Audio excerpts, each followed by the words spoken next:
against the power of this cruel world.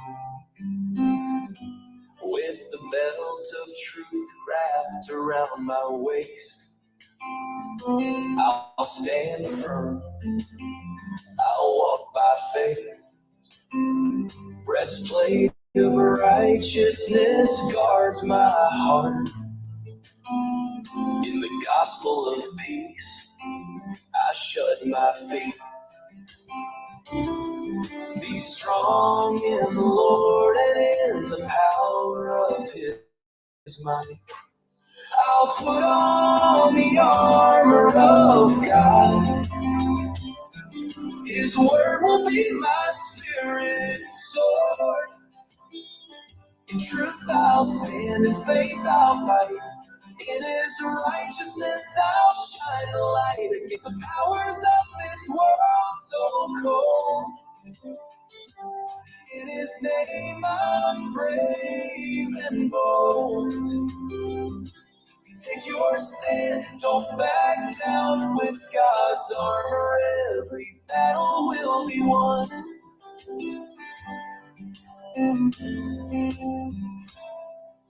The shield of faith guards my soul.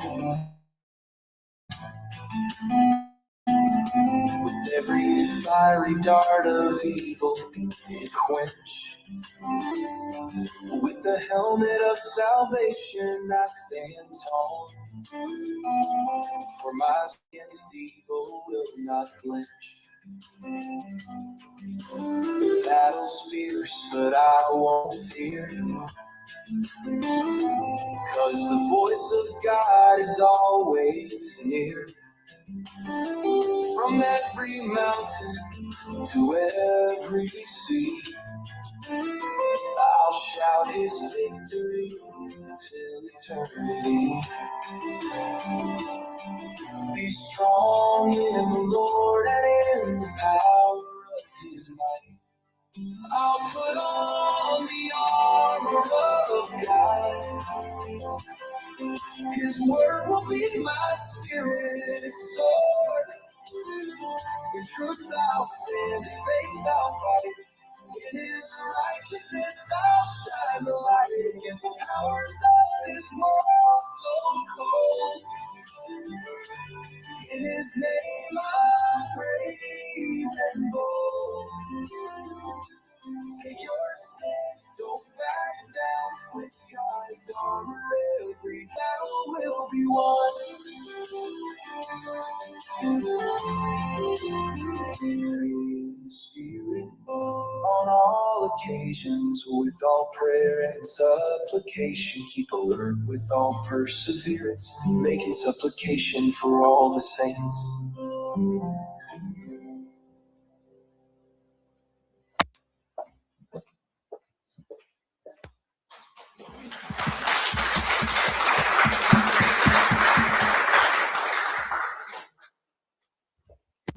Okay, well, I hope you guys enjoyed that, and we're going to get on with our speakers because we got started a little bit late today. So our first speaker is Jason Cisneros, and I'm just going to pull up his little bio here. He's a well-known entrepreneur. He's been very successful in business, and he's turned his mission to helping save and rescue children, and he leads an organization. I think we've got his slide up here. Do we have a speaker slide? Oh, Kayla's coming.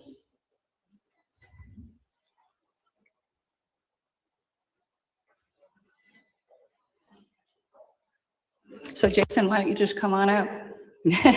Wherever. He's pretty well known in these circles, so he doesn't need a lot of explanation. So. Is it, should I give him the second one? Can you guys hear me okay without the microphone? Yeah. How about you? Turn it on.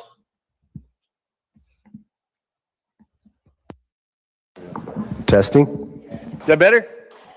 All right. Cool. Well, welcome everybody. I love the video. I love what HARA said that this is. Come over here. Good luck. I'm what these people call a runner, so I go all over the place. But Hara said it in the beginning, right? Non-religious and politically unaffiliated. I would think that probably most everybody in the audience thinks Democrats and Republicans suck these days, right? That's why kind of we're all doing this and getting together so that we can make the people's voice what matters. I have a question though before I get started and start talking about the things that we're going to talk about today. Why are you here? I need to know a couple of reasons why you guys are here. Somebody raise your hand. Not everybody all at once. This is it. You guys come and don't be shy. Tell me why you're here. Why did you make the trip? Yes, ma'am. Just to learn more and be more aware. Okay. Be more aware of? Noticing signs and, to know somebody might be in trouble and need help. Love that. Love that. Anybody else? Yes, sir. I think spirit. That's the best time. That's the best thing. Yes, ma'am. I want to know what law enforcement is doing to try and fix this problem. Me too. Yes, ma'am. I want to more effectively share this issue with people who want to turn away and help them open their eyes and ears. I love that. Don't be afraid to know this is really happening. I love that.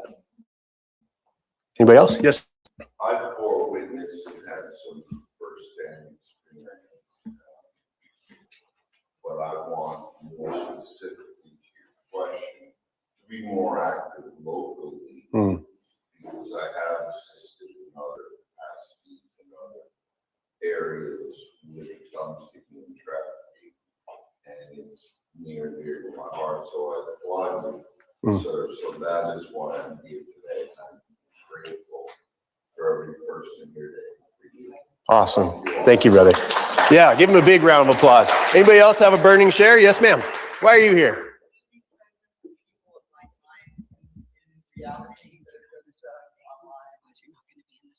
Got it. I didn't hear what you said. Oh, that's the greatest, right? I'm supposed to stand behind the table in one spot. Do you people not know me? Just don't go. Okay. Like you should have put a shock collar on me or something. then I'll stay put. Amazing. You know what you said, sir, is really why my wife and I travel around and we talk about this stuff. We are business people at our core. And about 10 years ago, I got invited to go. I fought domestic violence because that was my upbringing. My adopted father went to prison for attempted murder of me and my mom when I was 17 years old. Lots of abuse before then. If you saw pictures of me growing up, my nose is on different sides of my face. It was, but it was a blessing. I'm glad that man adopted me, and I'm glad that he was my father because it built into me this fight. Like that's if my entire life ever stands for anything, and it's on my headstone, it'll be here's a man that fought bullies. Whole life.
when I went out to rescue with Pastor Rudy the first time.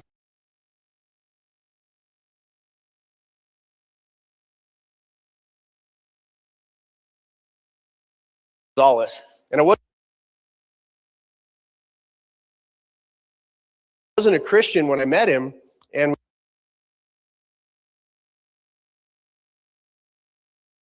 we met at an event much like this. And I said, hey, great to meet you. We knew the parents of a rescue that they had just done. And he said, you guys want to come out and rescue with us? And I said, sure, but don't come at me with your Jesus stuff. What an idiot, right? And he said, and he goes, no problem, no problem. And then I just watched, right? Because again, Christians in my life, I had bad experiences with, but I just watched the miracles that happened every single time we went out after these kids. There was no other way for me to explain what was happening. We went to this one city looking for this 12-year-old little girl that we'd been looking for 3 months. And we were at the end of our tips about what was going on. We were at the end of the finances for that particular mission. And it was at the very, very end. In fact, we had stopped to go get tacos, which is our thing that we do whenever we're dispersing and going back to our lives. And the phone rang while we were having tacos, and it was our prayer group for CERT that was praying nonstop around every time we go out. And Pastor Rudy goes, okay, are you sure? So the prayer group got it very strong in their heart that we should go look at the hospitals. And there was 2 in the city that we'd already been to. And we're like, okay, we'll do this on our way out. And so we went to the first hospital, nothing. Went to the second hospital, there was nothing. And then we went across the street to gas up so everybody could either go to the airport or go home. And in a car in the gas station, I was like, I think that's the girl that we're after. In a car being gassed up with her pimp driving in the deal. And so I get goosebumps even when I think, and we surrounded the car, and it was during the BLM riots. There was a police station that was on fire like two blocks down from what we were doing. And, a bunch of white dudes surrounding this car with Big Mike. Big Mike's like, I swear to God, he's 7 feet tall, 350 pounds. And he stood post right there while the authorities got called. And it was very cold out, very cold. I was standing right behind Big Mike. And about an hour in, while we were waiting, she rolled down the window. And she said to Big Mike, she goes, I can't believe all of this is for me. And it's still hard not to cry about it, because even all these years later, because it's about that self-worth, right? Because she felt worthless, because she had bought the lie that they beat people down in that environment to take away their identity of whatever it was that was making them strong, or whatever made them an individual. That's their job, is to take that and steal that away. And I believe the same thing happens to us in our world. The same thing happens to us with our government. Oh, just sit down, shut up, keep your mouth closed. That's not what this country was built on. That's not what what massive changes, that's not where that comes from. It comes from like-hearted, is what I heard over here from this young lady, is to say, at the end of the day, like-minded, like-hearted, we don't all have to believe the same stuff. I guarantee you and I, as much as we like to an argument about something, maybe it's about bald heads, maybe it's about whatever. But at the end of the day, do we have a core belief and a core strength and a core understanding amongst all of us that we will protect the vulnerable with whatever strength we have? And that's what I believe we're all gathered here for. Why HARA, when she called, I'm here. Flew in from Salt Lake from another event that I was doing. We're leaving here, going to another event. And we were like, can we fit this in? And Em and I, my wife, my beautiful wife in the back there, give her a big round of applause. You guys are you'll hear from her tomorrow. She's been undercover and doing rescues. I don't like to say this publicly, but she's a better shot than I am, And, but the point is all of us coming together. And there's a few few things that stop us. A few things that stop us. And that's really what I want to talk about today. I go to a lot of these events, and what you're going to have in front of you, the people that you're going to hear from is going to be incredibly powerful. But no matter who speaks, the only thing that matters is what you do when you leave here. It doesn't matter what we say, how nice the suit is, how famous the person is. That's not what the point is of having events like this. It's something that fires you up inside for you to take even one new action, right? I believe God created, and I've done this again, the 3,000 presentations, millions of people all around the world that I've been, and I'm always so inspired by the fact that there may be just one person in the audience. Nobody can be me, and nobody can be you. And that's your actual power, is that it's you. God put something on your heart when you were younger, and then life started happening, right? You have to pay bills. You have to do this. I got married. I got to take care of kids. There's all of these things that start to pile on top of it that dim the actual reason why you're here. Do you guys feel that? Yes or no? Okay. And so if you feel that, then my job is that, because I need you to show up and to be able to be powerful, just like more than I need to show up and be powerful. I need you to. And these little girls and these little boys that are around the world, right? The domestic violence stuff. Every 11 minutes, there's a woman beaten in her own home. Every 4 seconds, there's somebody dying of starvation in this world, right? There's stuff that we can do together, but with a joyful heart, right? A joyful heart. And that's sometimes the hard part.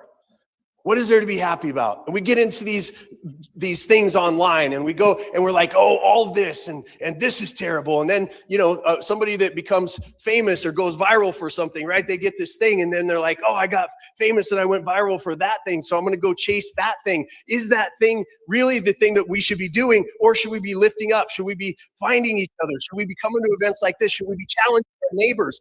Should we be doing something different ourselves other than bitching and moaning and complaining? Right? And I mean that in the most loving way. Because I see a lot of that.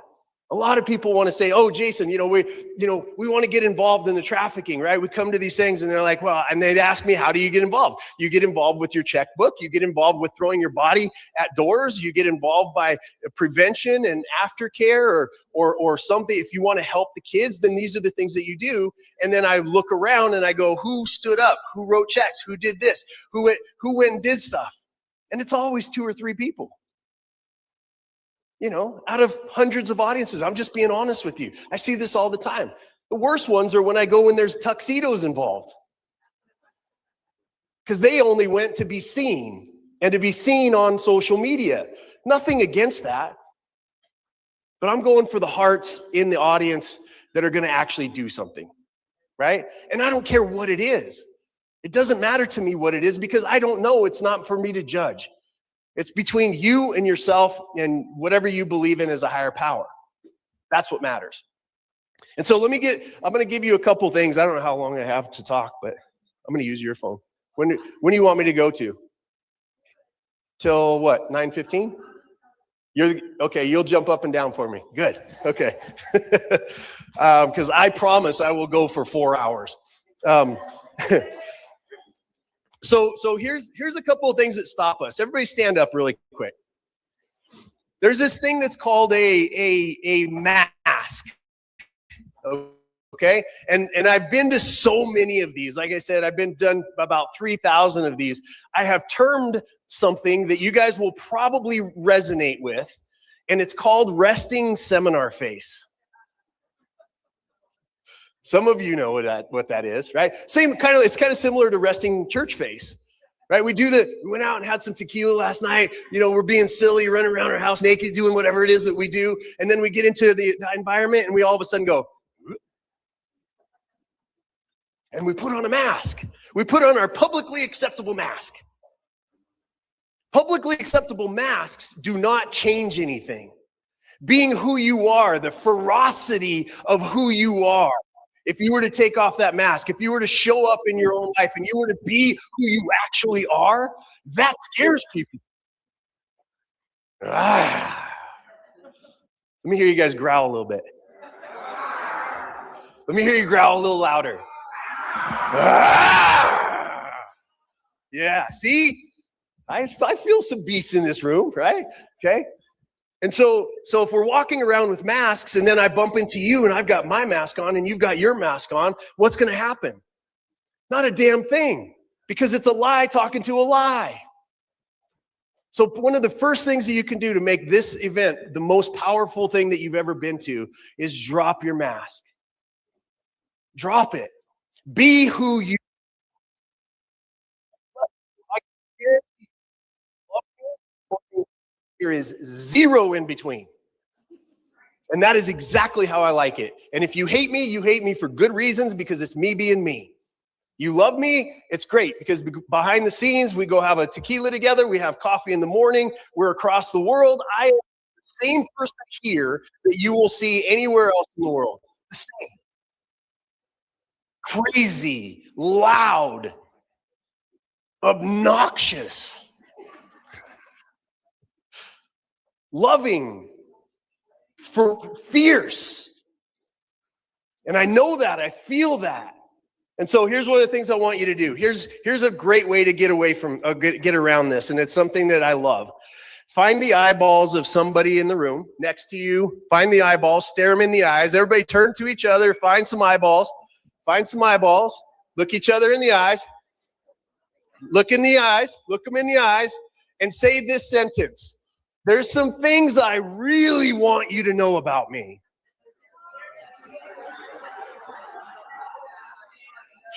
Okay? Now look them in the eyes. Look them in the eyes and say this sentence. Nobody cares.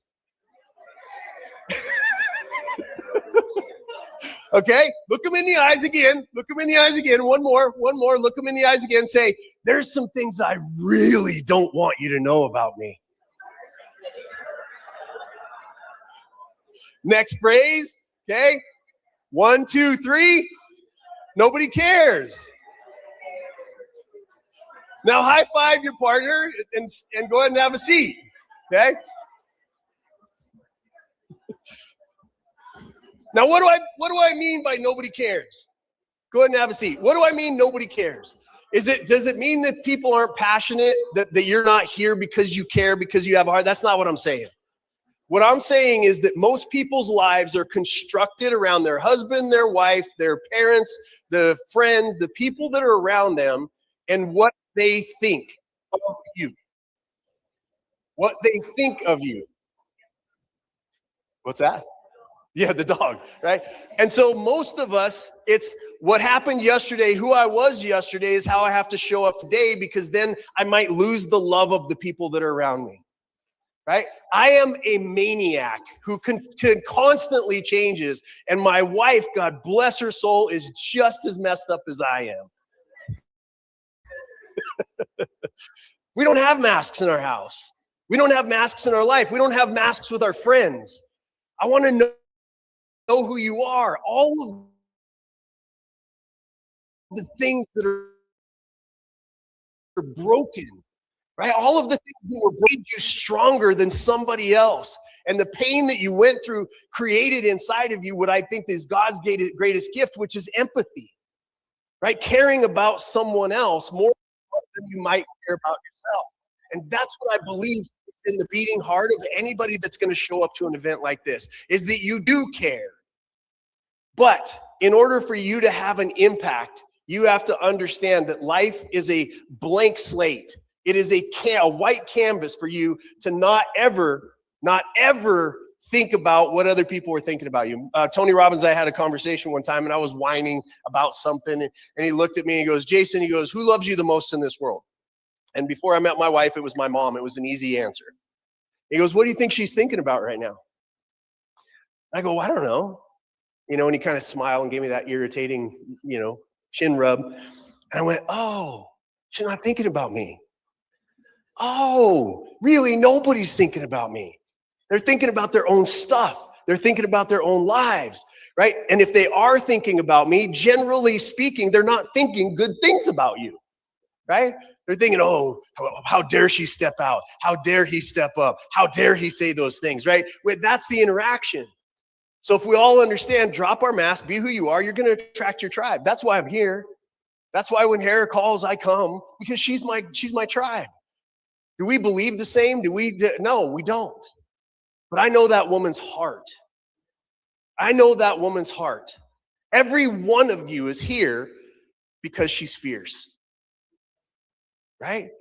And make a difference. It might make a difference. You might write a $5 check that brings that child out. It's $3,400 per rescue that we do, right?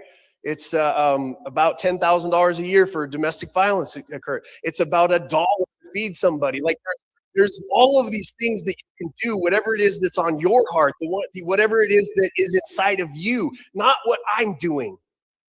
Me being on stage is never about me being on stage.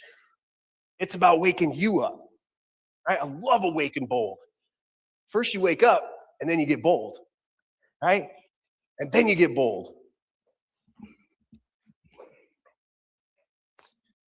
So the takeaway, my wife and I are going to talk a bunch about the trafficking stuff and things to look out for and all that. We're going to talk about that first thing tomorrow morning. But I wanted to have this opportunity to say, you all will set the standard for what you get out of this. You all. It's not HARA's responsibility anymore. It's not any of the speakers. It's yours. Right? It's a siren call. It's like I just want to reach into your heart, grab it. I would love to hug every single one of you. I'm so grateful that you're here. I'm so grateful that you have a warrior's heart to be able to come to something like this. It's got to be another level. Right? It's got to be another level. However that looks for you. You know, you can donate to CERT. You can donate to Safe House Project, which is, you know, the aftercare that we work with. We've got prevention stuff. There might be somebody else with something cool that you guys want to get involved in, right? Donate time, donate money. If you donate time to charities, by the way, show up and stay, right? Don't go and be unavailable and do it. If you're going to do something like that, be all in. Be all in, not just so you can post on social media that I'm part of this, right? So, yes, ma'am.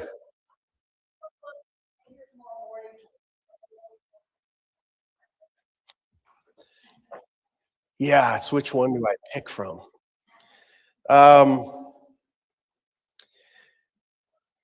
tell you one that has stayed with me. It was very, very impactful. We were looking, I think she was 13 years old at the time. And we finally tracked her down into the home that she was staying. And her pimp was there. And as we went in to rescue her, she was hidden in a garage under a bunch of books, and it was just dirty. It was terrible. We went in, we secured her. And as soon as we brought her out from underneath this, she ran directly to her pimp and was on his hugging him and like, I don't want to leave. I don't want to leave. I don't want to leave. And I'm thinking to myself, oh my gosh. Like, it was the first time that I truly understood this thing called identity and how strong it is, because he had beaten into her that she was his property and that everybody else outside was evil, right? And that's what we see. We see it in our politics, y'all, right? We see it if those people are they're just other Americans. You know what I mean? They're just other Americans who may believe a little bit different than me. Trust me, I know that there is evil, you know, in this world. But seeing that level of like fingernails in his back, so she wouldn't be able to be taken away from that lifestyle, because it was the lifestyle she had become accustomed to. It was the thing where she got her love, where she got all of those things. And it's not about that child. It's about how many times I go to these events and I see a lot of us clinging with our fingernails into the back of the thing that has been controlling us and that we know is not good for us. Every one of you has something like that you're clinging to, that if you just let it go,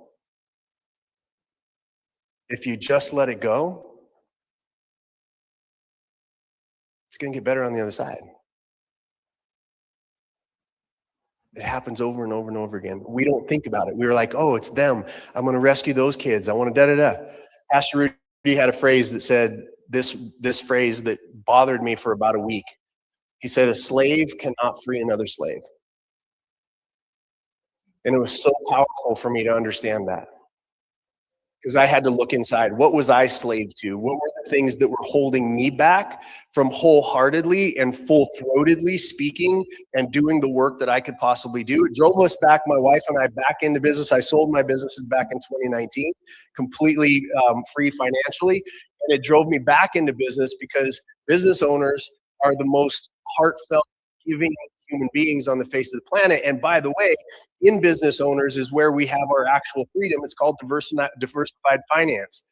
Can't control 33 million people because we own our own business, but we don't talk, right? As business owners, we don't protest. Why? Too damn busy. Too busy. So you have to go between crappy and crappier and go, I vote for one of these idiots, instead of actually impacting the world. And so that's what drove my wife and I back into business, to help 600 businesses. We're building a consolidation of business owners. We're helping them get free, selling their businesses between 15 and 35 million. There's a lot of money that's needed, and we feel like we're good at helping other people make money. So that's what drove us back into that. And we do that all day, every day. 40 events since July. I'm not messing around. And I don't mess around. There's something that you can do.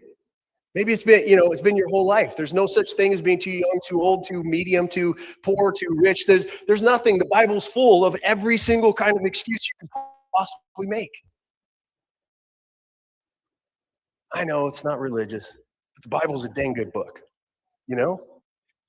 So, yes, ma'am. Well, so we have women that are on, my wife, and there's women that are on team. They escorted her out. We got her away from the situation. Actually flew her out of state. She ended up going to a place and started to heal. Haven't checked in on her lately, but I know that she was away. We got her out of that scenario, and she got back on the path with people we know in the aftercare world will help her see her own self-worth again. So lots of success stories, about 1,100 kids over the past 10 years that I've been doing this. And every single one of them, it always comes back down to the story of the one, which is why I'm talking to you in your seat, in your seat, because I know it's the one. That child that we go after, yes, there's millions, but it's that one. It's her in that particular moment. It's always that story of the one. Yes, ma'am. Search, evangelize, rescue, and train. Yeah, great organization. It's not my organization. I don't have an organization. I just throw, money and my body and, bulletproof vests and all that kind of stuff. I throw it at the problem as much as I can.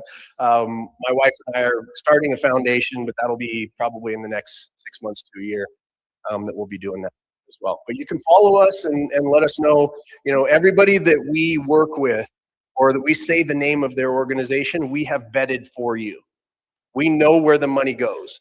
We know that it's going towards the outcome. It's not going to salaries. It's not going, Pastor Rudy and certain ministry, every penny goes to the rescue. They go out and they do jobs on their own, and 80% of their own income goes to their charity, right?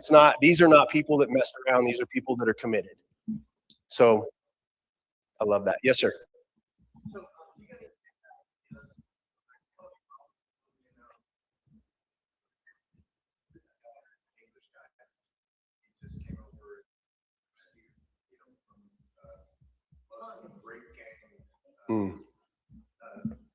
Yeah.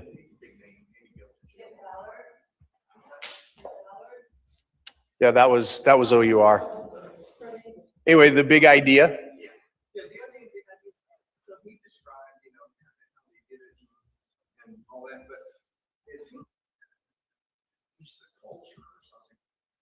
That's the point.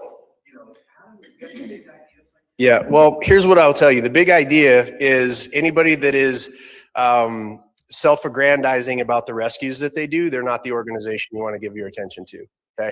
Because it's about the kid. Anytime that people do that, you see that happening, right? And I could go through the organizations, I won't do that. But anytime you see that happening, it's more about the people that are on the team. It's not about the kid anymore. It's about, oh, where can I get politically? Where can we get more money from? Where can we do it? So CERT, the reason why I'm with them is they refuse to re-traffic the children. They refuse, right? They don't bring them out in public. They don't say, hey, this is the family that we work with. They never, ever do that. So the big idea, though, is do whatever you can from your chair, right? Be part of this organization. This is the big idea, is just individually, what can I do? Where can I go? How can I help? Those kind of things. Does that make sense? Yeah. There's more, if you want to join us, you know what I mean? There's lots of different things you can do specifically. But the big idea is getting everybody awake and bold and given the tools so that we can all come together and change that.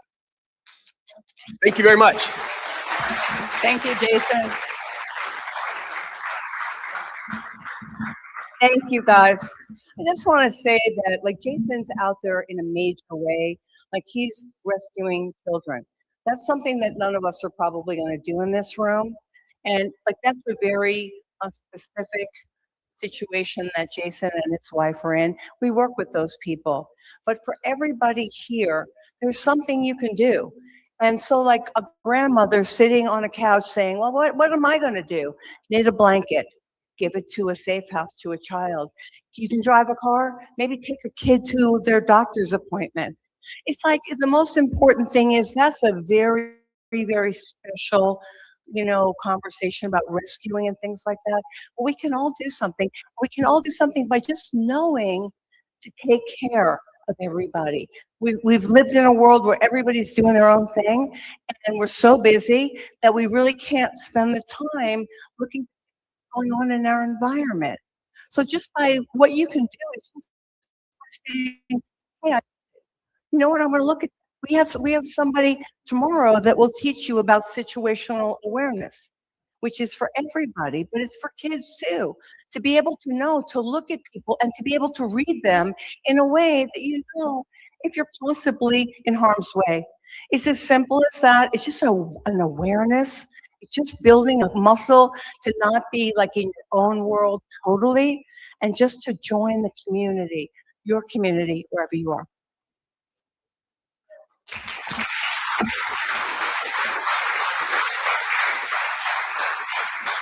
Thank you, Hara, for those words of inspiration. And I really wish Jason had a little more energy. Seems kind of low energy today.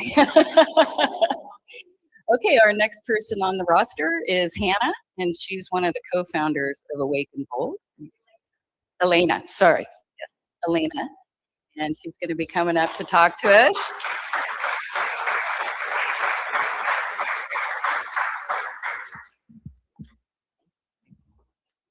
Hi, everyone. How amazing is Jason?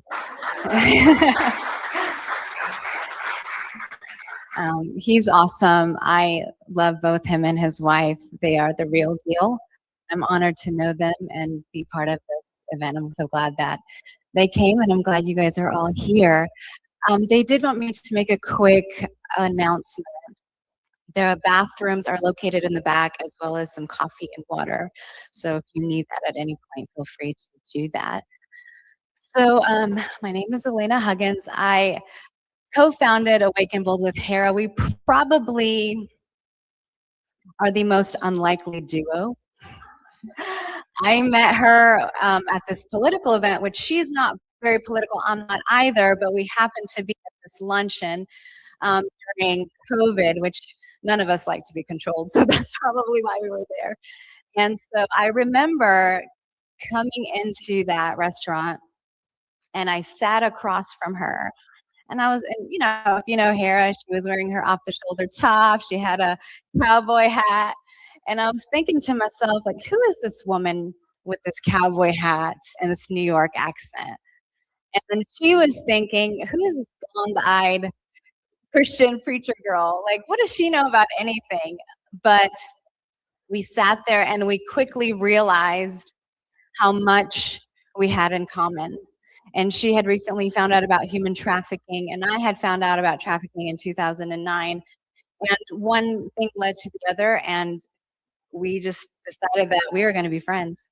And after that, we ended up doing lunches together. You know, she was at my house, I was at her house, and we got to talking, and we started talking about all that was going on in the world, and we were really troubled by the silence around it.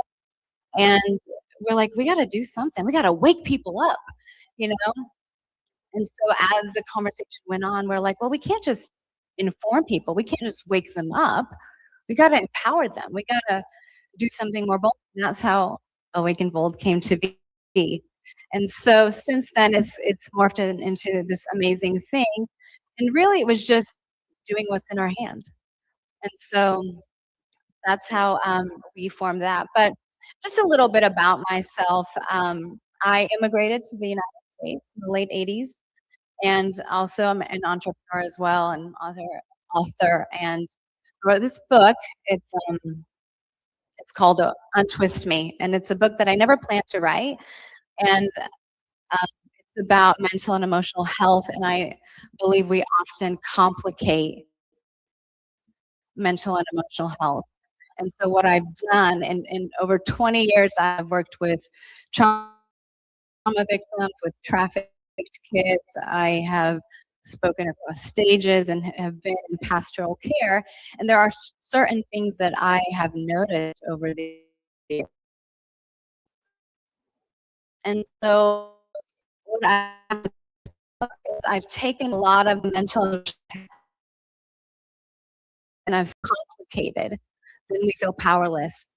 But when we simplify it, we then give power and we can do something about it. So this book, it's deeply biblical, it is medical, and it is scientific. And so I think if you're someone who's going through any mental and emotional issue, or you know someone who is, I believe this book will greatly help you. And actually, I'm going to give this away if anyone wants this. You're welcome to, if anybody wants to. You're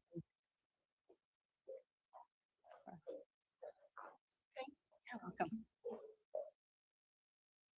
And I have more copies here. I also have it in Kindle format and Audible, and you can buy that on Amazon. But so yeah, so I've spent a lot of time in this space, and I'm also a mom. I've got 2 girls.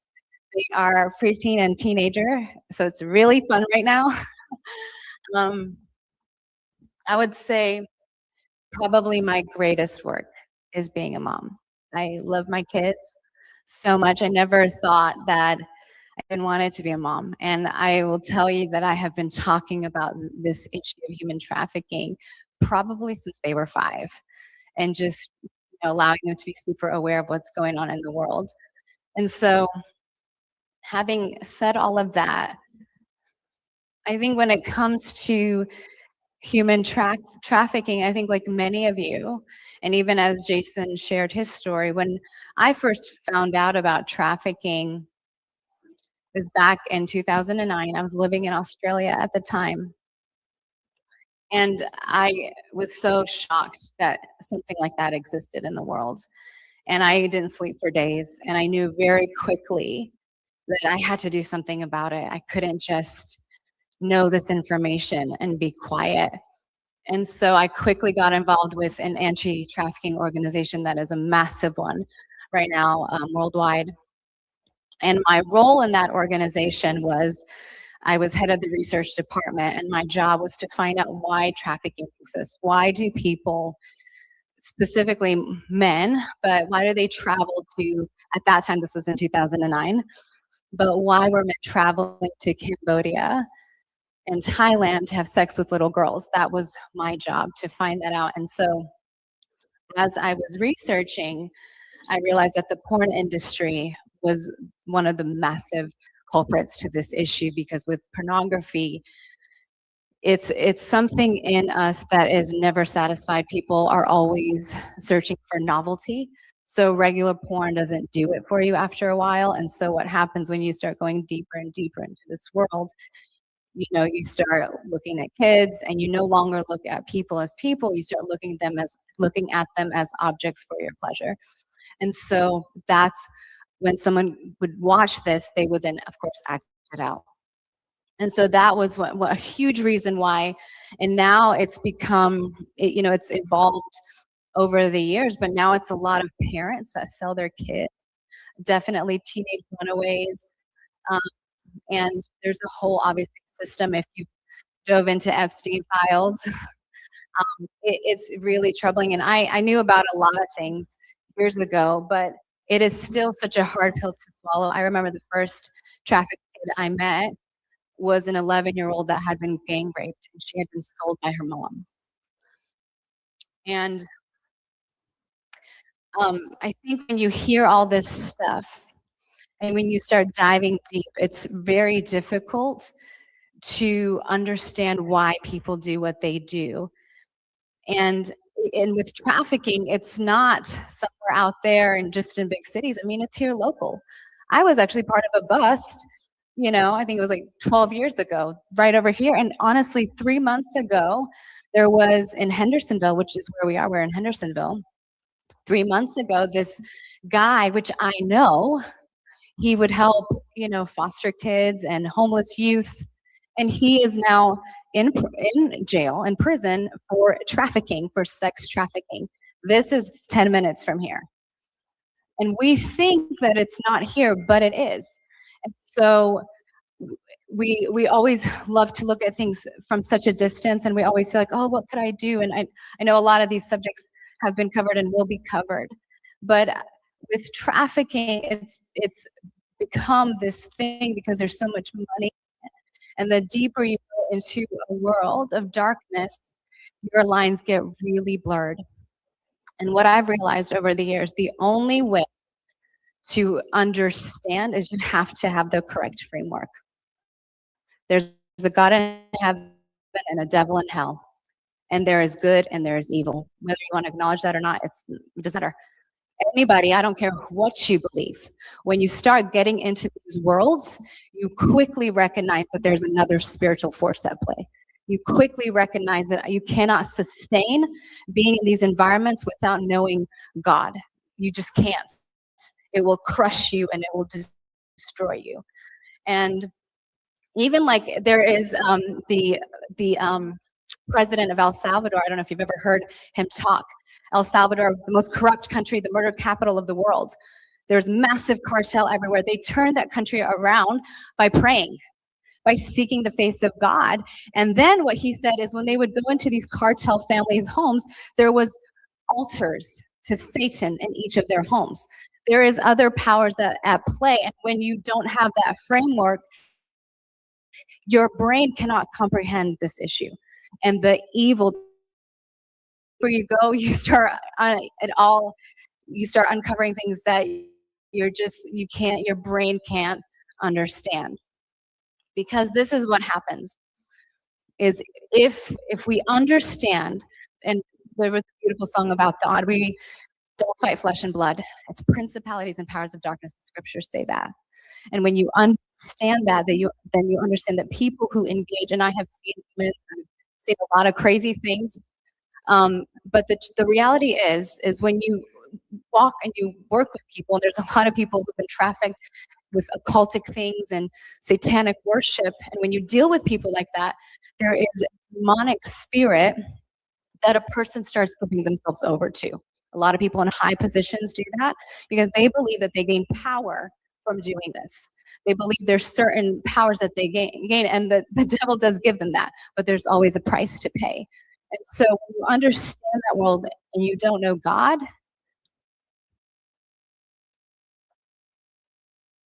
you're not going to be as effective. It's just the truth. So having said that, I just have 3 things that I highlight just to help you frame, and I know you're going to hear a lot today. But I would just say this: number 1, know God and know your Bible. When you know God and you know your Bible, it eliminates your fear. It eliminates you being manipulated and controlled. There was a CIA agent who said that we can mind control anybody, but we can't mind control Christians. Because the Bible tells you a lot and explains a lot of what's going on. And when you know the Word of God, when you know the Bible, you know how all it is. And the thing is, when you truly follow Jesus, not saying you're Christian, not saying you believe in God, actually the Bible says that the demons say they believe and they tremble. That's not what it is. When you really know God, you live in an audience of one.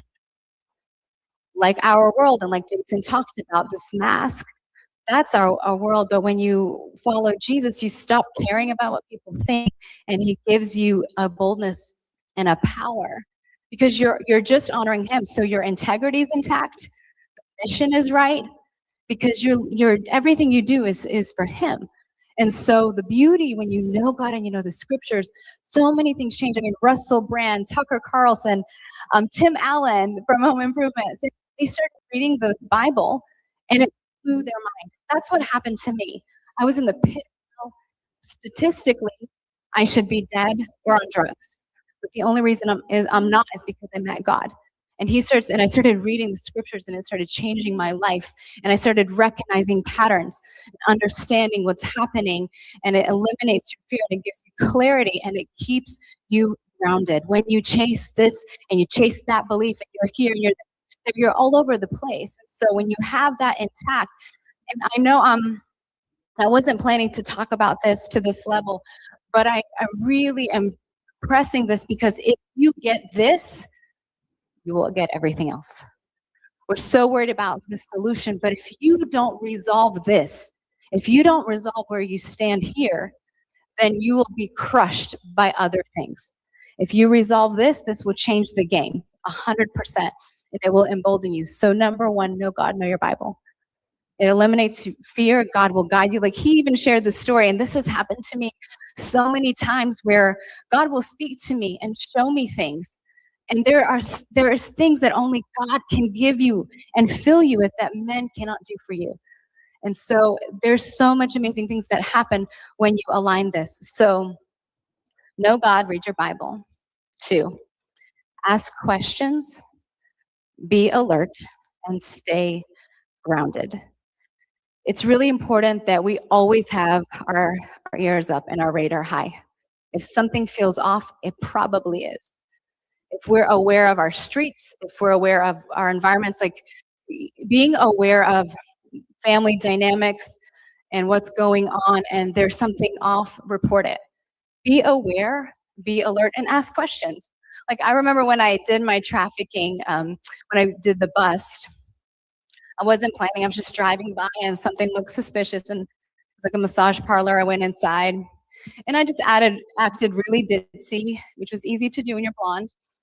And I was like, oh, hey, la, la, la. And so I like went in there. I'm like, oh yeah, this is totally a trafficking ring. And then I ended up like, okay, I'll come back. I'll schedule an appointment, and then I ended up that morning, I was friends with the head of the FBI, and I was like, hey, there's a trafficking ring. I gave her all the information. And she was like, that is so crazy because this morning we had a meeting about that very location. We're already talking about it and scouting it. Thank you for confirming that it is what we thought it was. So being aware, being alert. I was just driving by. It's not my intention to stop, but I was just aware and alert. And then staying grounded. It's really easy to get sidetracked with all the rabbit trails. There's many layers. Don't let that delude you from the focus. Because if you get caught up in stuff that you don't know for sure, and with human trafficking, it's very sensationalized sometimes. I will say the people who really help victims usually don't talk as much as those who do nothing. Anybody with me? Usually when you're actually doing something, you don't talk about it that much. But stay away from that and stay focused on what is truth and what is reality and what and you can explore other things and learn about them, but stay grounded and focused in the bigger mission. And number 3, do what's in your hand. Awake and bold was just what was in my hand and Hara's hand. We're like, okay, and in that season, my kids were little. I'm like, I am not going to be working with trafficked kids in this season. What do I know? I'm an event planner. I'm like, okay, I know how to do that.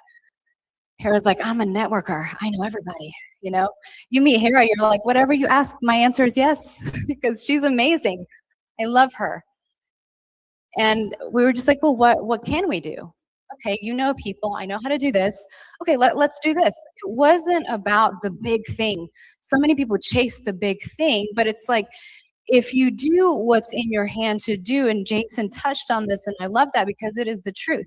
Sometimes you start with the little thing, and saying yes to that thing leads to the next thing that you say yes to. And maybe your journey will be starting from the small thing, and it will lead to the big thing that you never thought you would do. But if you don't say yes to the small thing, you won't get there. Also, if you get there prematurely, it can ruin you. And I've seen it, and anybody who's been in any leadership capacity, sometimes success destroys people. And you don't want that. You got to build that character, saying yes to the smaller things first. And like, what is in your hand? Hold on, I'll get to it in just a minute. But what is, and so it's so funny. So I have a brother who works at the airport. He is the quietest guy, super chill, super low key. I think we were talking about like the Epstein files and trafficking. And he's like, oh yeah, I have so many, he told me, he said, I've had so many traffickers arrested. And I turned to him and I said, what? What do you mean? Like, you're my brother. How do I not know this? And he's like, oh yeah. He's very unassuming, but he works at the airport. He's like, I always know the signs. He's like, it's always a handler that's handling their documents. I'm always like, oh yeah. And he's like, I'm super casual about it. And I see the children sometimes that they have. There's always a story with it. And he's like, I just casually say, yeah, come over here. We'll take care of you. And he's like, I have had so many traffickers arrested, and they would never know that it's me doing it. That's how it works. It's the one that you would never expect that is often doing a lot. And so even with us here, I would say, like, as a mom, I talk to my kids about it all the time. I talk to teenagers about it. Roblox, social media, Snapchat, those are huge things that predators are using to track your child and to kidnap that child. Talk to your children, talk to your grandchildren. Be that woman on the street that all the kids want to go to your house. And you be their protector. I mean, I sent this post, I'm like, if we were just to give the Epstein list to the moms and a couple of guns, we would handle it already. We know how to find you, we know how to track you, and you can lie as much as you want, but we will always find the truth, right? So there is so much more power that you have than you realize. So what's in your hand? I'm going to close with this one passage of scripture that I love very much. And it's Proverbs 28:1. It says, the wicked flee when no one's chasing them, but the righteous are as bold as a lion. And that is so true. Because people who are always up to no good, who are evil and corrupt, their lives are so stressful. They're always looking over their shoulder. They're always worried about someone saying something, showing something, breaking their house of cards down. And they're always concerned. And they're always running from something, even when no one's chasing them, because they're so paranoid. But the righteous, when you're right standing with God, when you're aligned with God, when you're doing what is right on the earth, there's a boldness that comes on you that you don't care. You become like a lion. And when we started Awake and Bold, our symbol was a lion. So that is definitely the truth. So be awake and be bold. So thank you so much.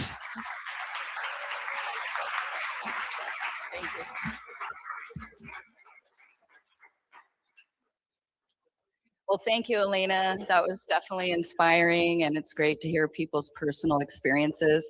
But what I really liked about her story was the meeting of her and HARA. We frequently go to different events. We have our preconceptions of different people. And what's really amazing about that story is those people saw past and they found something, they had common ground, because it's frequently people who are opposite of us that bring out the best in us.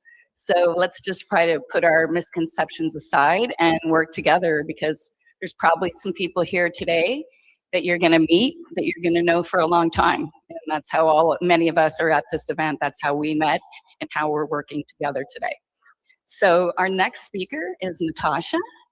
And Natasha has a very heartbreaking story, and she's going to talk a little about her life's journey and her family's recovery.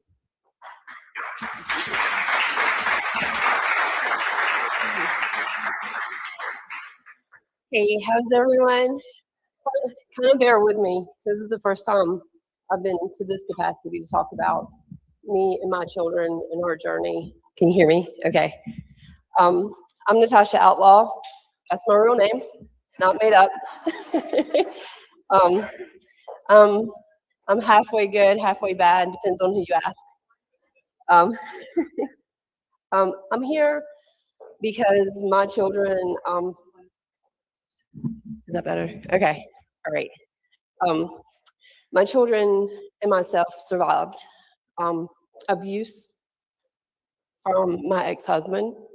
He, in 2017, he almost killed me. I was, my youngest kid was 3 months old, held me down in the bathroom floor on a drug fuel binge, punched me a lot, choked me. I thought, this is how I'm going to die, and my kids. I didn't die. My oldest kid was home, fought him off of me, and I lived, obviously. But he was abusive for the whole 7 years I was there. When I first met him, he was the knight in shining armor. Not all abusers come in dark clothed, thinking that's trouble. They don't necessarily show up like that. It could be the man next door. It could be the woman next door. In my case, the boy from back east that we had a lot in common. So I thought, I've got notes. I don't want to be there.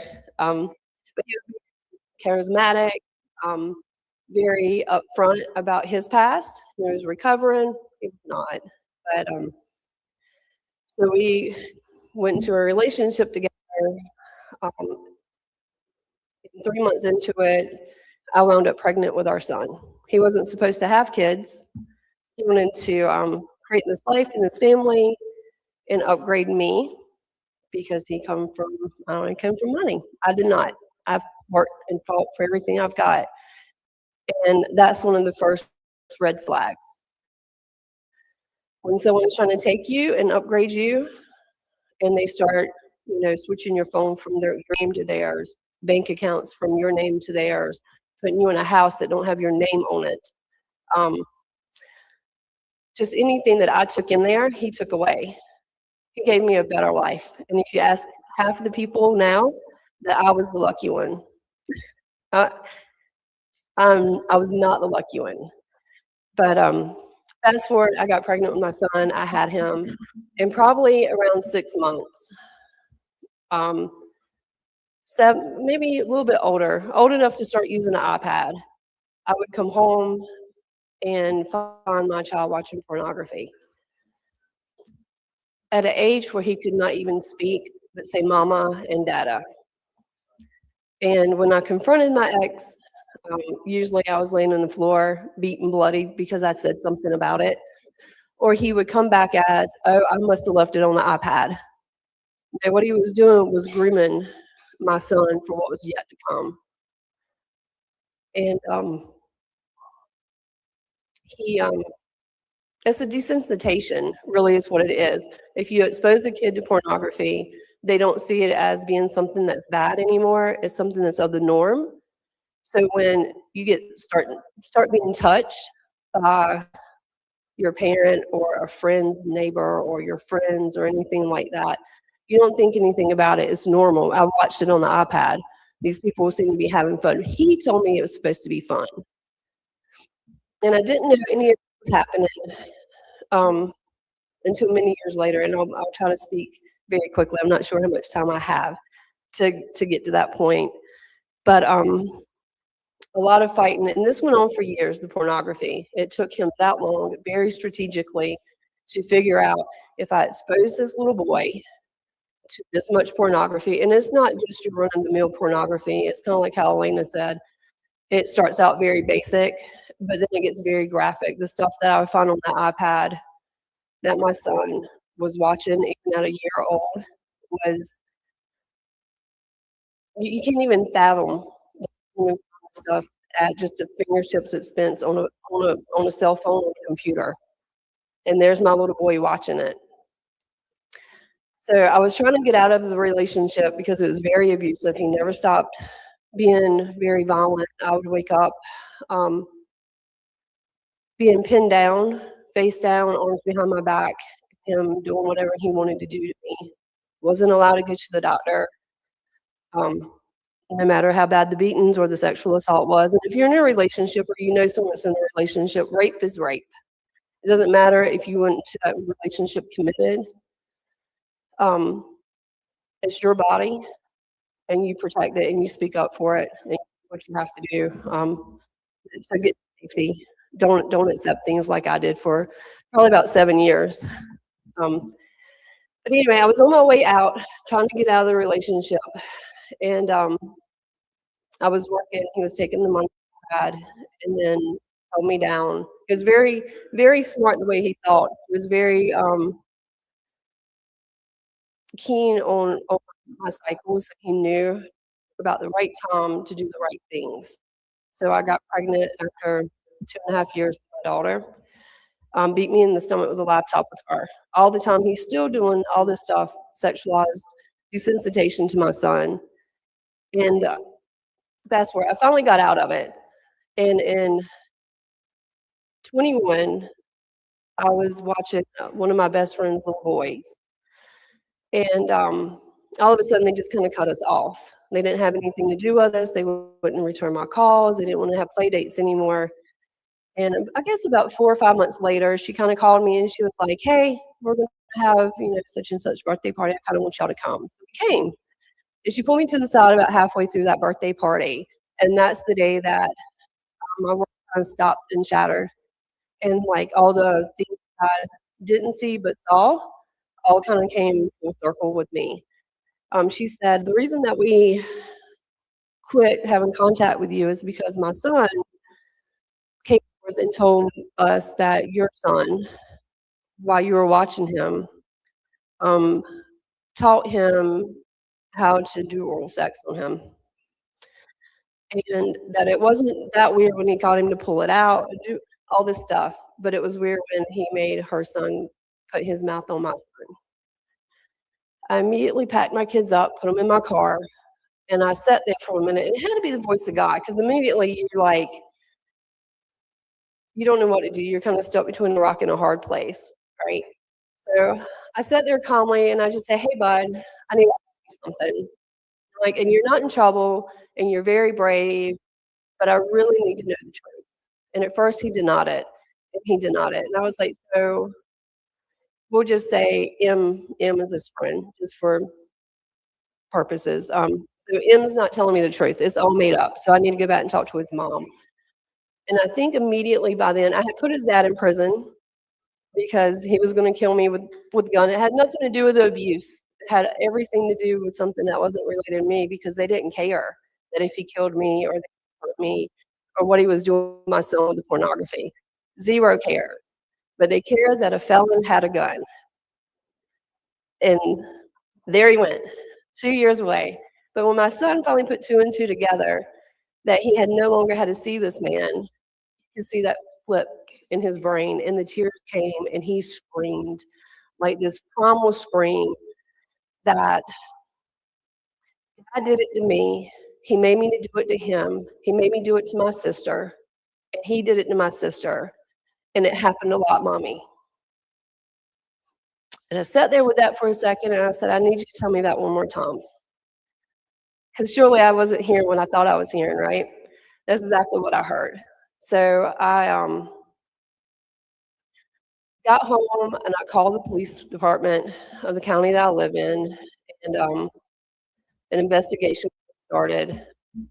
And then my son, he wrestled, so I talked to his wrestling coach, because at that point, I had absolutely nobody in my life. I had very little friends because my ex had run them all off. Nobody wanted to be associated with me because of his drug use and his outlandish ways. I was isolated, 100%. And the wrestling coach was the only one that I had at that moment. And we were very brand new into that family.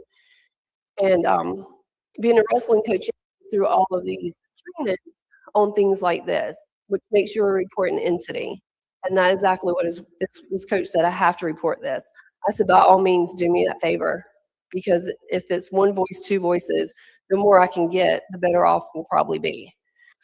And he did. An investigation started. The county that I lived in, CPS and DSS got called in. And quite often we always wonder, I know somebody in the audience said, I want to know what the law enforcement is doing to protect the kids. They're working. They're doing it. It's when it hits the court system, in my case, it's where it failed. After like a 1.5 year long investigation, the county that I lived in came back and substantiated that the sexualized abuse happened. My kids went through the forensic interviews. My daughter wouldn't let them anywhere close to be able to be fully looked at during those interviews, which is normal for a kid that's been sexually abused. But so they substantiated it, and I won that battle, but because it did not happen in the county that I lived in at the time, it went back to the county that it happened in. And that police department, the detectives and everything, started the investigation from therapy notes to medical records, interviews, everything. And then they presented it to the ADA of the next county over from here. He looked at it and he's like, no, I'm not taking it. So here in Henderson County, right now, you have a pedophile that is walking free. Never charged. The only thing that he is on is the IRL list that the CPS and DSS uses. Not everybody knows what that list is, but it is a list that CPS uses to keep people that have been substantiated against to childcare, the school system, or fostering kids. He is on that list, but he's not on the sex offenders list. Yeah. So I have been fighting the fight, trying to get whoever I can listen to in the politics to fix that. If you've been substantiated against and you're on that list, you should automatically, whether you go to court and you get that conviction or not, if you are bad enough to be put on that list, then you should be placed on the sex offenders list when it's a child against a minor. So I went into the court system and I started a fight for custody of my kids. And I had to do it in the county that I lived in. And when I showed up to court, his attorney was actually the attorney for our county's DSS, knowingly that her county substantiated and molested my kids. 2 minutes? Okay. We fought through it. I switched attorneys. He kept her, and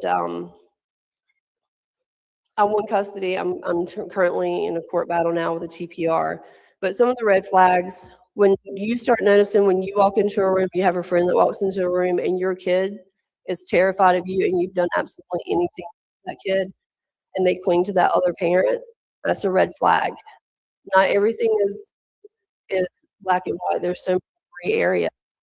But I put my kids in therapy, and through trauma-based therapy and CBT therapy, my kids have made a 360 in their life. They're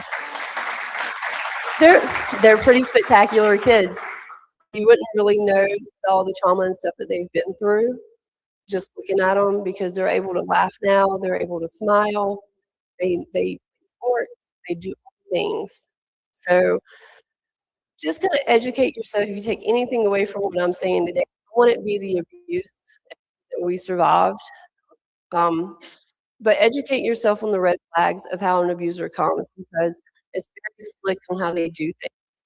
But also know that after you get through the legal stuff through the court, make sure that you do things that is going to put those kids in a spot that is going to retrain them and make them come back to humanity, that they don't cut themselves off and disassociate. So like Mountain Child Advocacy Center, I think Safe Light is here in Hendersonville. These are two wonderful programs that if it was not for those therapists in that business, that my kids would not be where they're at today. So yeah, that's us. Thank y'all so much.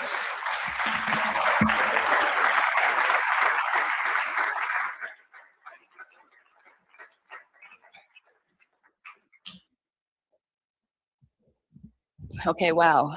So that's a story that's probably more common than human trafficking and probably going on in the neighborhood right near you. So we can all be aware, and thank you for sharing that story, and God bless your family.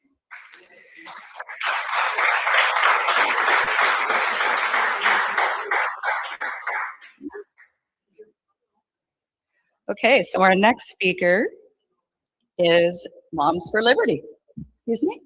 I moved in Hendersonville almost 7 years ago. One of the first, because I had done such a deep dive. One of the first things I did was go online and see what case files were in, registered case files were in my neighborhood. And within a mile and a half, we had 6. And I had nothing.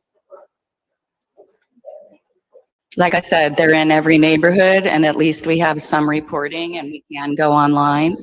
But they still prey on the children, even though they're on those lists. So it's your job to watch over your kids and also make the children aware without making them fearful of what's outside our house. So here we have Moms for Liberty. They're an amazing group. Are you ready?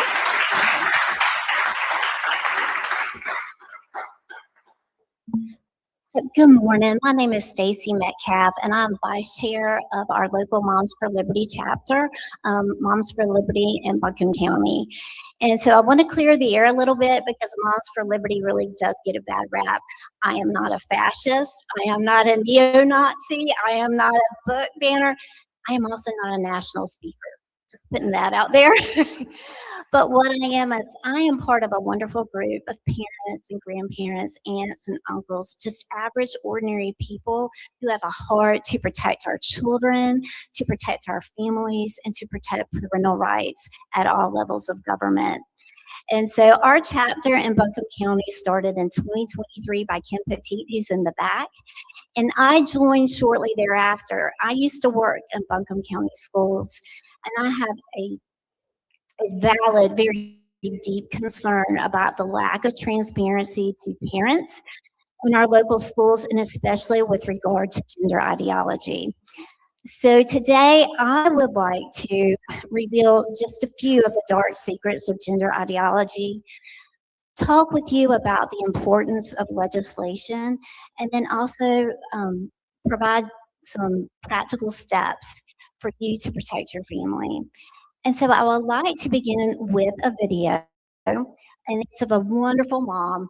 Her name is Erin Lee. She's out in Colorado. And I would like for her to share with you her story. Her daughter was secretly groomed at a so-called school art club.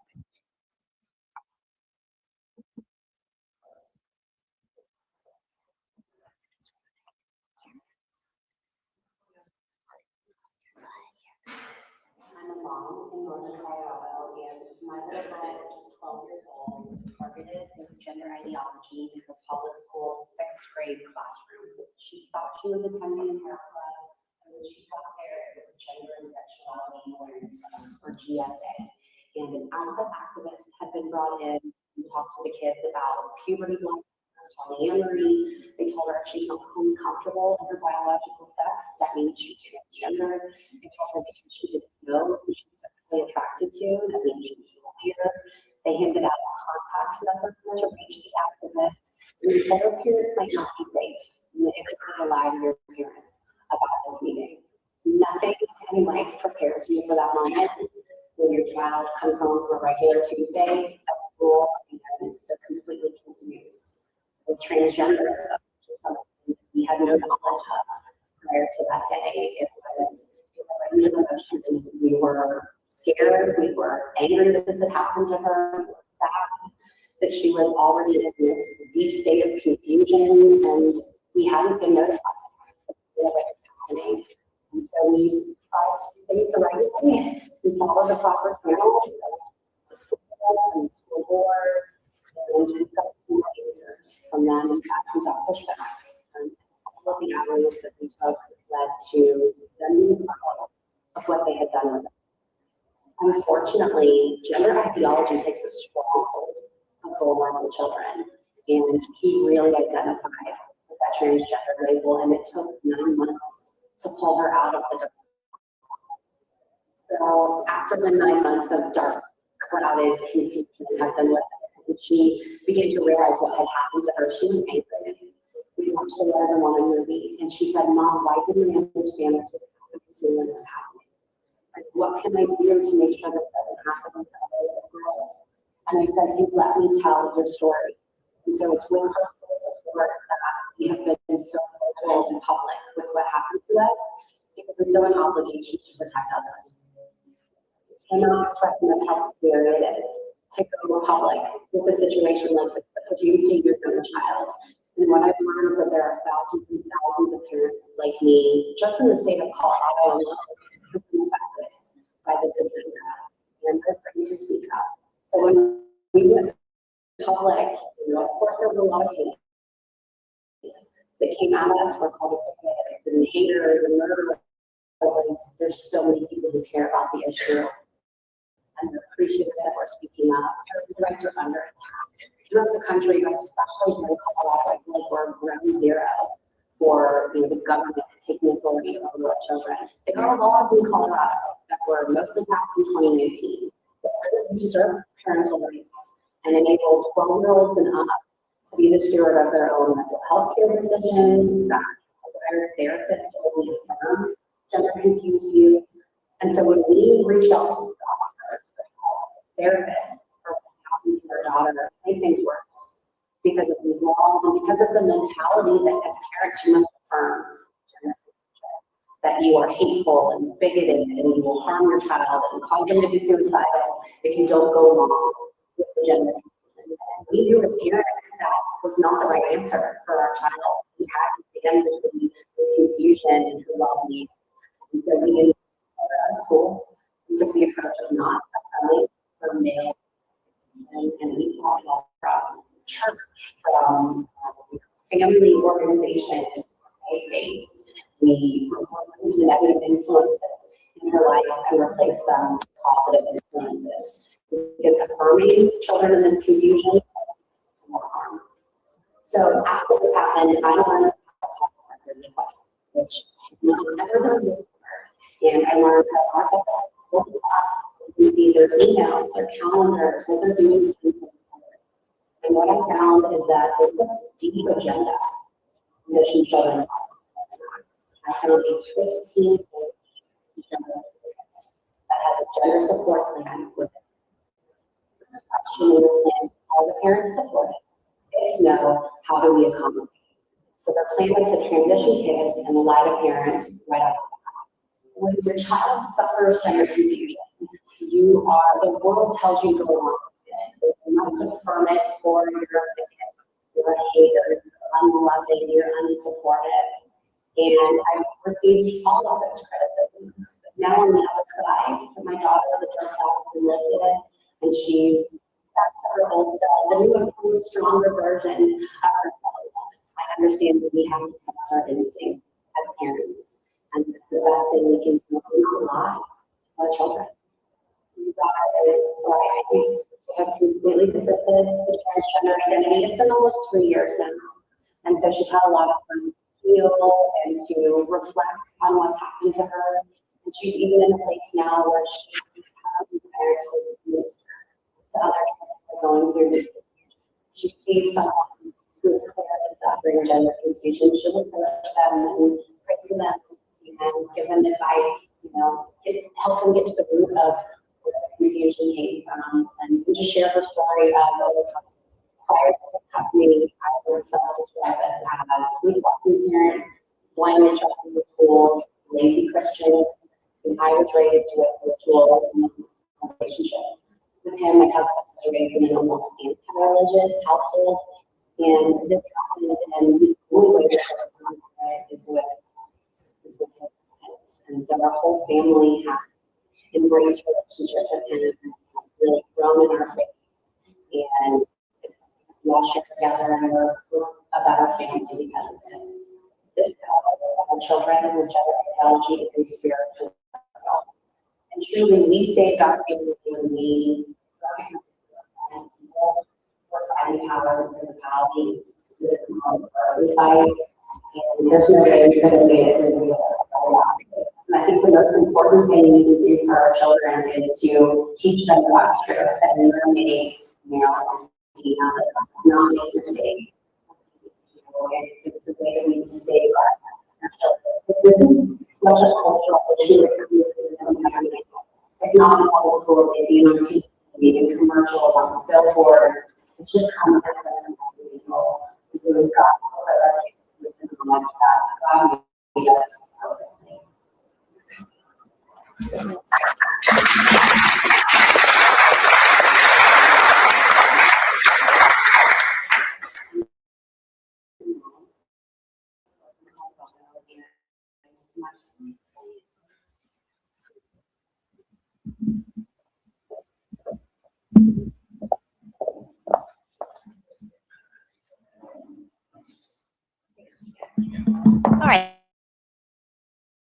we're on the same page. So born in the wrong body. And with gender ideology, there's a whole new language. So biological sex disappears, and what you have is sex assigned at birth, which you see on your medical forms now. And then you have something called gender identity. And that is that inner sense of self, of what you can be. And then you have the term gender dysphoria. We hear it all the time. And all that is the mental distress that you might feel if your sex assigned at birth does not match your gender identity. Now, in the English language, guys, gender and sex have always meant the same thing. But there was a divergence with this in the 1950s and 60s. And so I want us to look at the term gender identity. Gender identity is mostly, it's most closely associated with Dr. John Money. It didn't matter when it came to gender. What mattered was socialization and the environment at a young age. And so he had this research study done on a set of twins, the Reimer twins, and he touted that this experiment proved his hypothesis that nurturing could overcome nature. And he used this experiment to validate the sex reassignment surgeries for young children for years and years. Well, of course, the light finally shines in the darkness, right? The truth gets exposed. Years later, we found out that the experiment that he touted as a success was an absolute failure. We also found out he sexually abused the twins in his care. And then what the media doesn't like to talk about is Dr. John Money was publicly pro-pedophilia, publicly pro-incest. And his friends were actually followers of Alfred Kinsey. And that was the biggest sexual pervert of the 20th century. And that, my friends, is the foundation of gender ideology. So, to treat gender dysphoria, the United States adopted the gender affirming care model. There's many problems with this model. It is not based on the gold standards of science, but we still follow it anyway because of the money. And I want to reveal a misconception, and that's about social transitioning. We hear it all the time. Oh, it's harmless calling a child a different name or a different pronoun. It doesn't do anything. Just go along with it. And that is so not true, because almost always, and the statistic is almost 100%, those that socially transition over time, those children go to medical transitioning, and that just leads to sterilization. So, and the reason being is you are causing psychological harm. You are creating cognitive dissonance in children when you social transition. You are expecting them to believe two incompatible beliefs at one time, that they can be and not be. They can be a girl and a boy, and it's not logical. So you're actually harming the children. And here locally, Buncombe County schools and Asheville City schools totally embrace social transitioning. There are 5 school districts in North Carolina that have a policy called the Gender Support Guidelines. 2 of them are right here, Buncombe County, Asheville City. And these guidelines allow for the secret social transitioning of children. They also allow the opposite sex into our children's bathrooms and locker rooms. And until the North Carolina General Assembly stepped in last summer, they allow the opposite sex into our children's rooms on overnight school field trips. So let's look at the overall picture. The overall picture, and that is critical theory. And this is where it's all coming from. Critical theory was developed by Marxists. It's a blatant attempt to attack a society's institutions, to capture those institutions like education, which they've done very well, to enact a cultural revolution, to establish a Marxist society. A new political system has killed more people than a Marxist communist society in the history of our world. And that's the truth. These terms, social emotional learning, CRT, you've heard them. SEL, social emotional learning, is deeply embedded now in public school curriculum. And that's scary. Gender ideology falls under queer theory. Queer theory is just the upside downing of norms. So the goal is to, again, upside down the norms, the traditions, to enact a cultural revolution. And the target of queer theory is our children, and through the education system. If you can queer a normal child, you can queer a normal society. Here's the deep, dark, ugly secret. The original queer theorists, the majority of them were pedophiles. And in queer theory, children should be allowed to explore their sexuality at any age. And the only thing holding them back is social constraints. So if you flip the norms, if you flip the traditions and the standards, guess what? Our children are fair game. So there are really deep ties with gender ideology and pedophilia. Just putting it out there. And so how much time?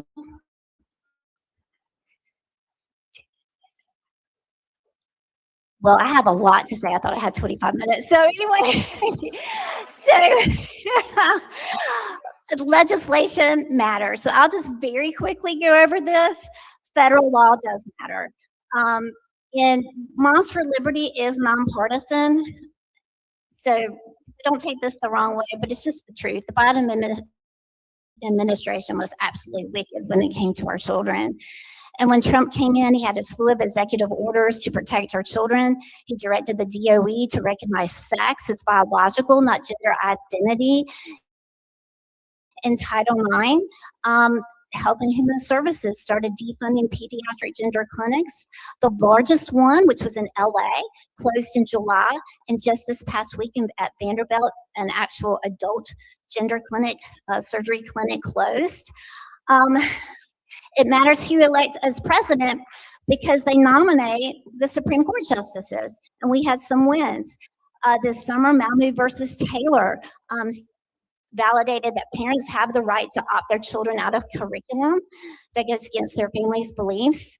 And then also we had a ruling, Skermeti versus U.S. versus Skermeti, which actually upheld Tennessee's ban on medical transitioning for minors, which is good for us in North Carolina because we have the same law, so that's legal now. And then this past week, guess what? The Supreme Court ruled that you can't secretly transition kids at schools. That will have a direct impact on our gender support guidelines. So very quick. Yeah. Federal's important, state law is more important because of education.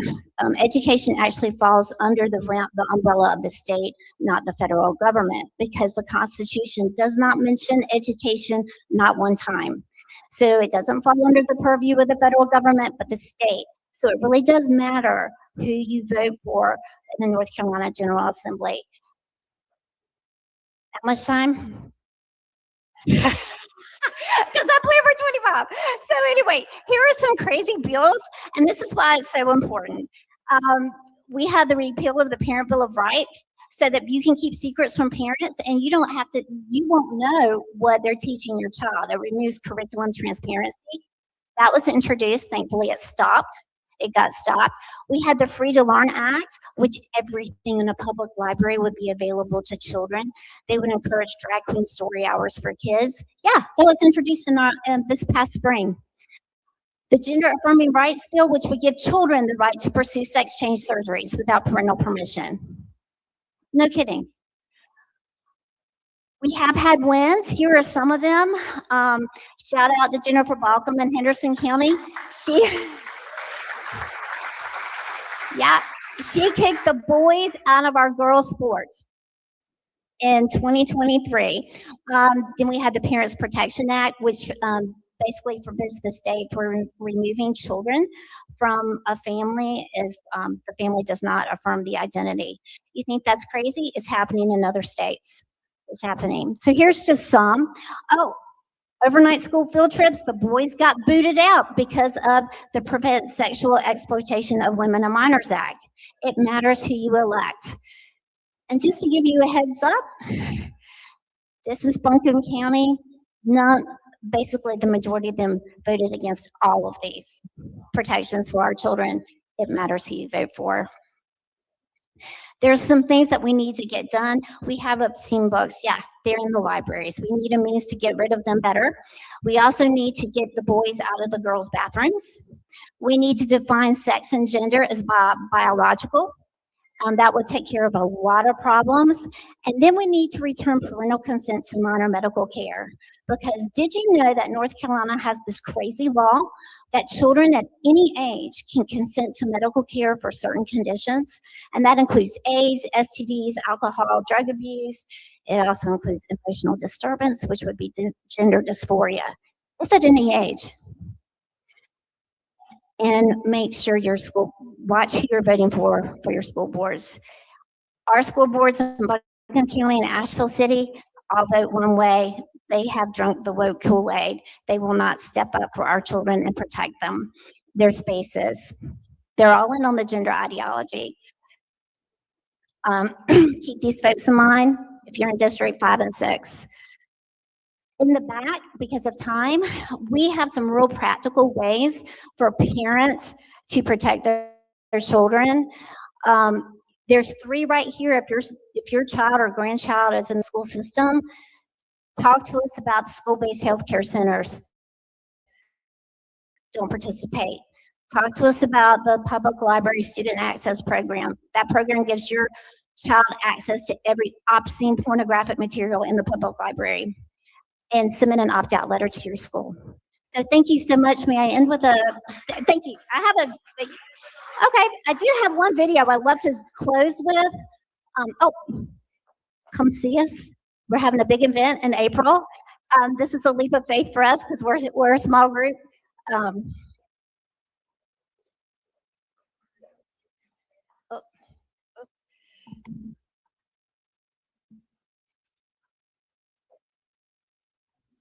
It was horrific. What have I done to myself? I started to wonder, like, what's wrong with me this time? You know, like, I look like a guy, everybody thinks I'm a guy, everybody's excited for me. And I'm still not happy. There's no going back now.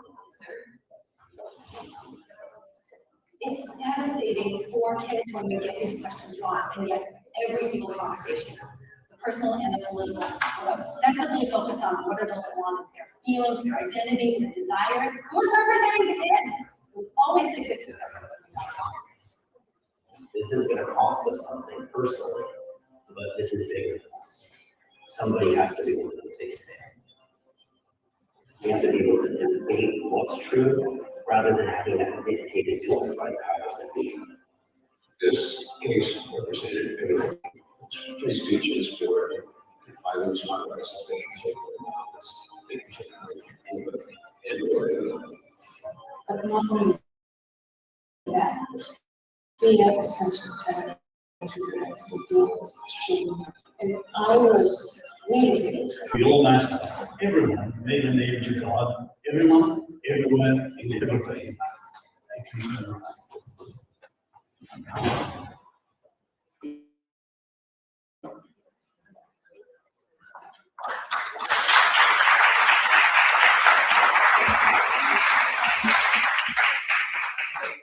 Thank you. That was pretty enlightening. I'm sure a lot of us are wondering where all this is coming from. If you guys would like to look into the United Nations agenda, the founding document is the Lucifer Trust. It's a Marxist organization meant to bring about the rule of Satan over the planet. Their founding principles are to remove the male-female gender, destroy the family, and legalize pedophilia. And if you'd like to look up the Lucifer Trust, the founding document of the United Nations, you can confirm everything I just said. So that's where it's coming from, and our government is funding it. So we've got another friend here today, and she's going to introduce one of our special guests. Here we go with Cathy Urista. Thank you, Simone. Hi, everybody. And what we just transitioned from around school boards, it's a great segue because our next guest is the nutritional director for the Henderson County Schools, Stephanie Hall. So we'd like to welcome her today. She works very closely with the school board here in this county, so she'll tell you all about that. Thank you for coming.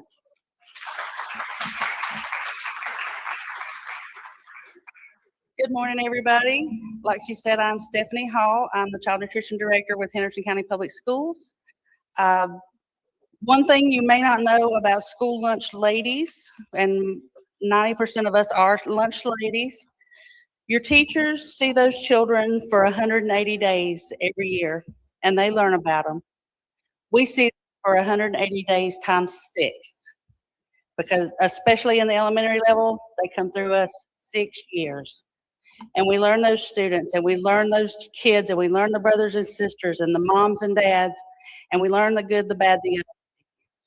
A lot of times, my managers will be calling me and saying, I have an issue, where do I need to go next? And we are sometimes that first line for those students to get help they need, whether it be food, whether it be a situation at home, whatever it is. A lot of times those lunch ladies have heard about it first. Henderson County Child Nutrition, just this school year, we have served almost 500,000 breakfasts and almost 800,000 school lunches. That averages over 4,000 breakfasts a day and almost 7,000 lunches every day. We're feeding tummies that aren't getting it at home. We feed them regardless. Once a child comes through our line, they're going to eat that meal that they've picked up. You hear all the horror stories about lunches being thrown away, trays being taken at the end of the line. That is 100% not happening in Henderson County schools. If you get a tray, that's your tray. We will deal with charges with adults because 6-year-olds do not have jobs and they do not have the ability to bring me in their paycheck to pay for their lunches. Our average free and reduced students who qualify for free and reduced meals is 53.13%. Over half of our children qualify for meal benefits assistance. Of that 53%, I did some actual numbers. 5,955 children qualify for free meals in Henderson County. Out of those 5,955, 5,120 of those are on some sort of state assistance in order to have them qualified. So there's steps that we take to make sure that we are able to pull in all of those students who need that assistance. We pull in migrant students. We also pull in our foster children. We make sure that we're able to get those children fed and take the burden off the parents if we're able. Our meals, we provide whole grains. We provide meat alternates that are low fat and lean. We also provide fresh fruit and vegetables on average 2 to 3 times a week with the fresh vegetables. We have a fresh fruit and vegetable program in Henderson County in 7 of our elementary schools that provides a fresh fruit or vegetable snack twice a week to every child in the school. That is through a grant through USDA, and we are so proud to have it. We did find out just last week that 7 schools next year has become 9 schools. Our milk is either low fat or fat free. Our flavored milk is lower sugar. So when you hear about all the bad sugars and everything, we are making those changes every day to make sure the meals that we serve are the most healthy meals your children will receive. In our high schools, we offer what's called second chance breakfast. And all of you night owls who hear that alarm go off and just hit the button and then hit the button and then hit the button, you feel these kids' pain. They come in and they are not ready for breakfast at 8 o'clock, or they're sliding in the door right at the bell. So we came up with a solution. About 9:30, we push carts down the halls at 3 of our high schools, and 1 of our high schools comes into the cafeteria. Those students get that same breakfast they would have gotten at 8 o'clock in the morning. But they have that opportunity to have breakfast at a time they need it. We also have what's called breakfast in the classroom for our elementary schools. Those children come in every morning, their breakfast is waiting on them in their classroom. So they're not dawdling down the hall and seeing their friends and stopping and waving and checking out what's on outside of the building because it's all a window. They have that breakfast in their classroom waiting on them at their desk. They can sit there and read their morning work. They can read a book. They can do whatever they need to do and get their breakfast. Because we have all learned that hungry tummies do not learn. When we look at those children, we see behavior issues drop consistently once we get that food in their bellies. I am the proud grandma of one of the hungriest children I've ever met in my life, and he is Jekyll and Hyde from the time he does not have food until the time he has food. So I'm fully aware of that hangry issue, and I would hate to be a teacher with 25 little hangry children. We contract with local farms. We buy our beef from a farm in Fairview. I'm gonna put a plug in, Brasstown Beef. They are wonderful. They work well with us. We've also worked with a company called Apple Brandy Beef out of Asheville. We work with local farmers in order to get our fresh fruits and vegetables in. Right now, across North Carolina, they're serving Henderson County apples. That being said, we do have 51% of our students who eat for free. We also have 49% who do not. And we have families who fall in that gap where they make just too much money to qualify for benefits, but they make just too little money to be able to pay the light bill and the phone bill and the lunch bill. We have a program working. It's going through the Henderson County Education Foundation. It's tentatively called Pay It Forward. We'll be asking for donations to that fund to be able to pay those student charges at the end of the year so that we don't have to be bugging the parents trying to get this to work out, because there are just times the money's not there. We've all been in a place where there was more weak than money, and we just had to get by. So that will be coming down. We'll be looking for that here in the next few weeks. If you're interested, contact Peggy Marshall at the Henderson County Education Foundation. She is in charge of that, and she'll be working out all the details. Does anybody have any questions? Yes.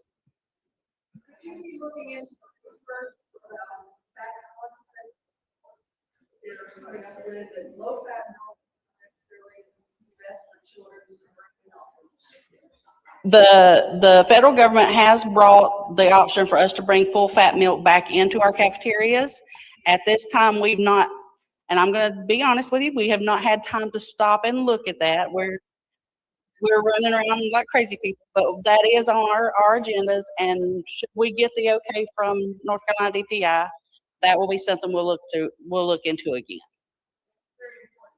I was a lunch lady when we took it away years ago, and I can still remember the little boy fussing at me because we did not have the red milk anymore.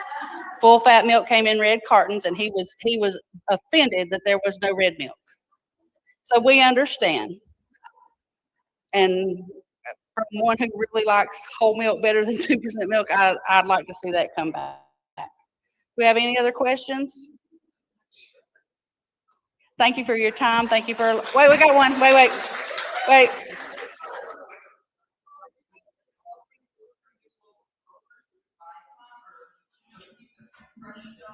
We have to go through a procurement process, but local growers do have the option to come and be part of that procurement process. We do have a process called a micro purchase where we're able to do some single purchases from a single entity and bring those in under a certain dollar amount. And we use those. We've bought fresh lettuce. We bought blackberries a couple years ago. It depends on growing season, because normally growing season, harvest season is June and July and the 1st of August, and we're all at home. So we miss out on quite a bit. Any other questions? Thank you so much for having me.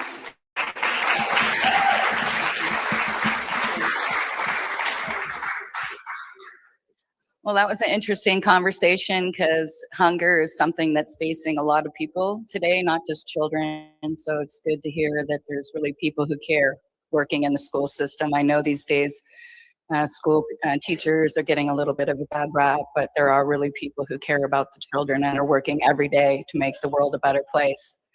So our next speaker coming up is Cathy O'Brien, and she is a favorite.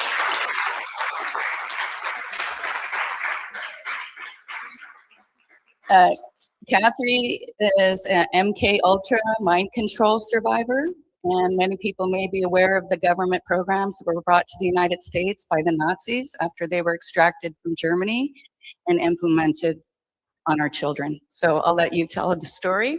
And we also have another screen that has her other books, because once you learn about these topics, you really want to learn more. And her stories are not about her past, they're also about the future, redemption, and promise and hope for the people who've been through these things. So welcome, Cathy.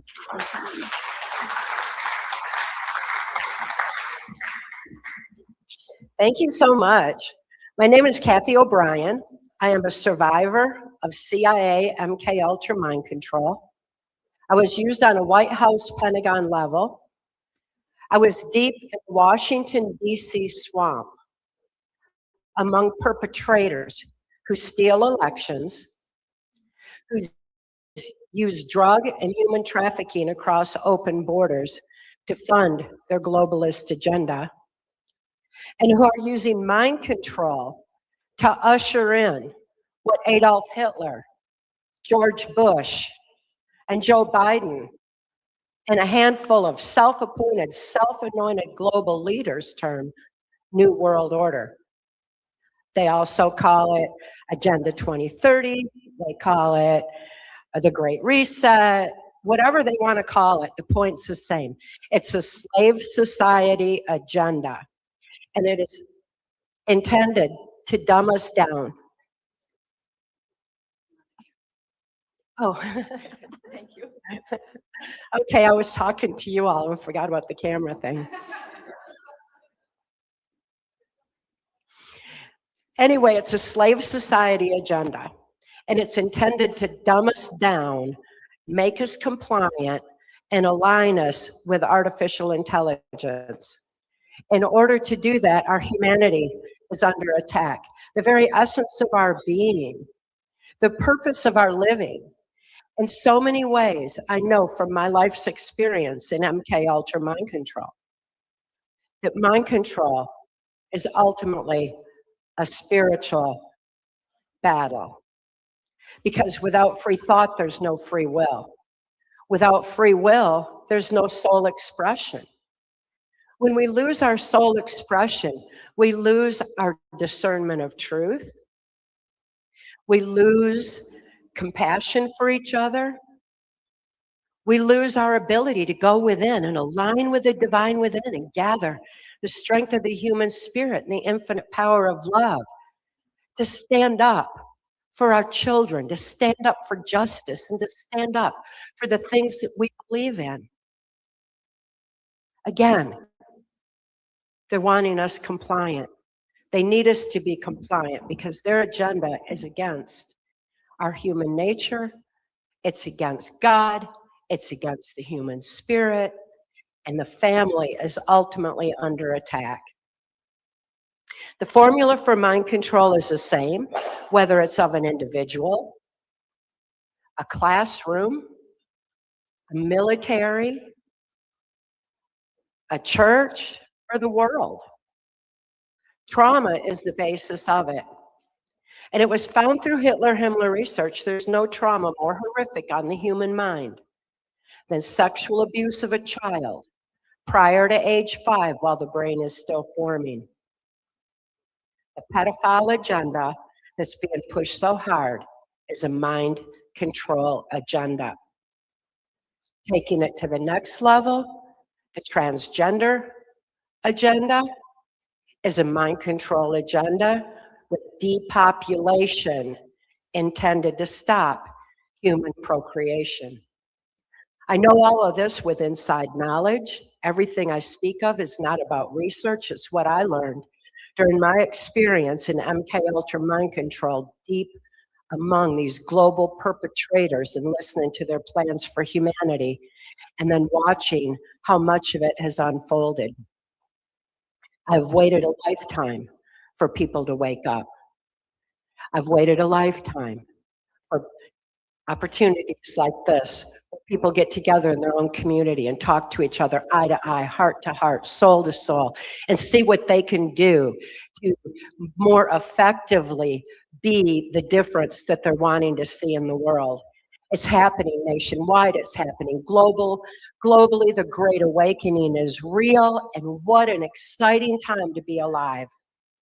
And after speaking out for over 35 years, it's so good to see people finally ready for solutions and ready to empower themselves to effectively protect our children going forward, because we all know at this point that our children are under attack. We wonder, how in the world did child sex trafficking become one of the most lucrative businesses on the planet?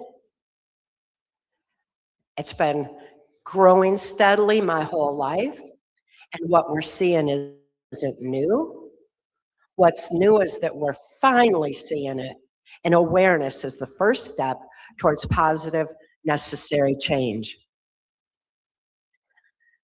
Mind control came into the US with Project Paperclip. That's when we imported the Nazi and fascist scientists into the US in the wake of World War II. With them came that formula for mind control. Knowledge is our defense against mind control. We have natural birthright defense against mind control that we have forgotten about because we've forgotten our own power. We have forgotten to go within and access this because we have been deliberately led outside ourselves now for generations to give our power to authority, to big government, big pharma, big tech, big cult religion, rather than go within, where the truth is still right there waiting to be accessed and to take back our power.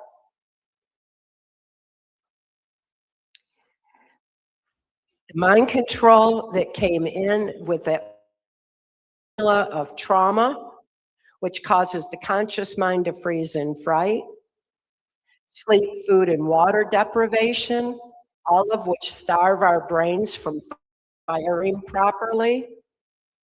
And so many people now are working 9 to 5, 5 to 9 to put food on the table that has no nutritional value, intended to starve our brains, dumb us down even further, and to shut down the neuron pathways in our brain. Trauma shuts down those neuron pathways. Mind control shuts down neuron pathways in our brains. But our brains have been made perfect. Our bodies have been made perfect. We have resiliency of body, mind, and spirit. The fact that I'm even standing here today sharing this information, I'm living proof of that.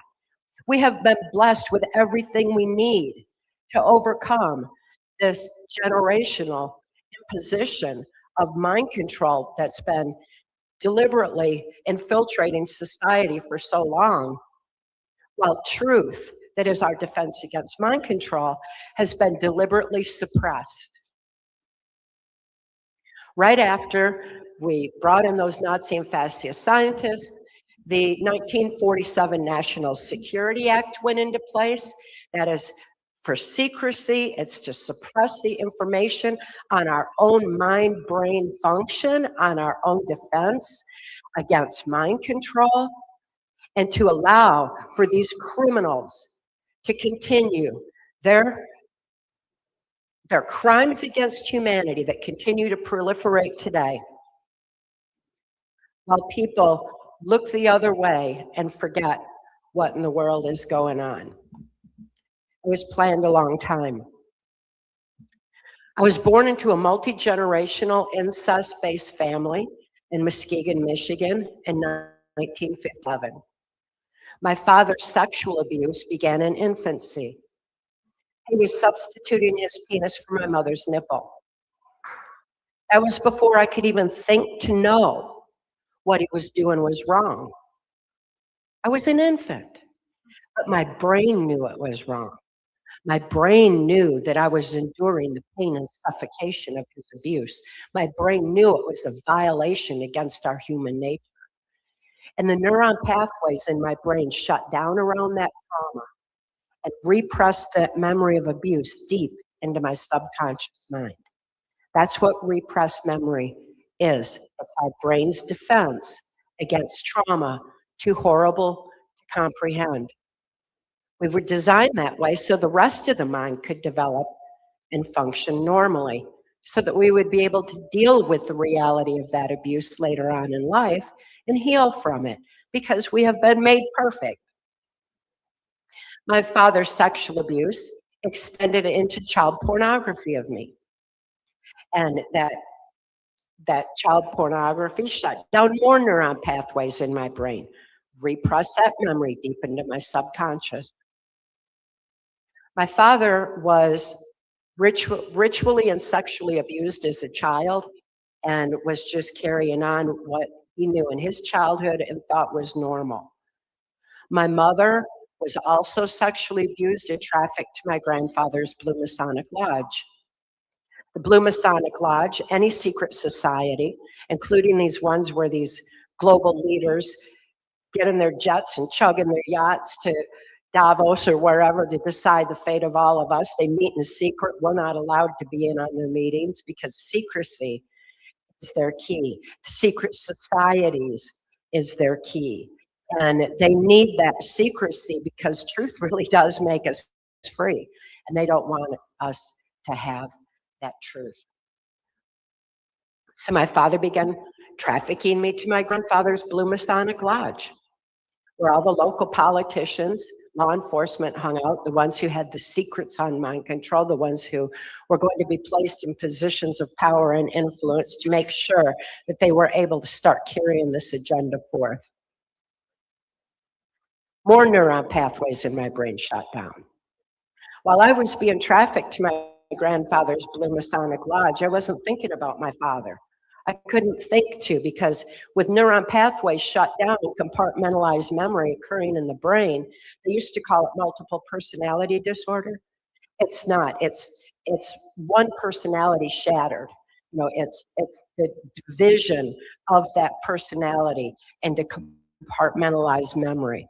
It's also called dissociative identity disorder, because without any continuity of thought, there's no ability to even understand who you are, why you're here, and there's no ability to think, to bring to mind the abuse. So while I was being trafficked to my grandfather's Blue Masonic Lodge, I wasn't thinking about my father, and vice versa. And I wasn't thinking about the pornography. I wasn't thinking of any of that. I wasn't thinking about the fact that they were using blackmail videos all the way back then. When they were those big reel-to-reel kind of videos, they were still using those because these perpetrators do not trust each other either. They hold each other by the blackmail, so to speak. We hear about these blackmail vaults.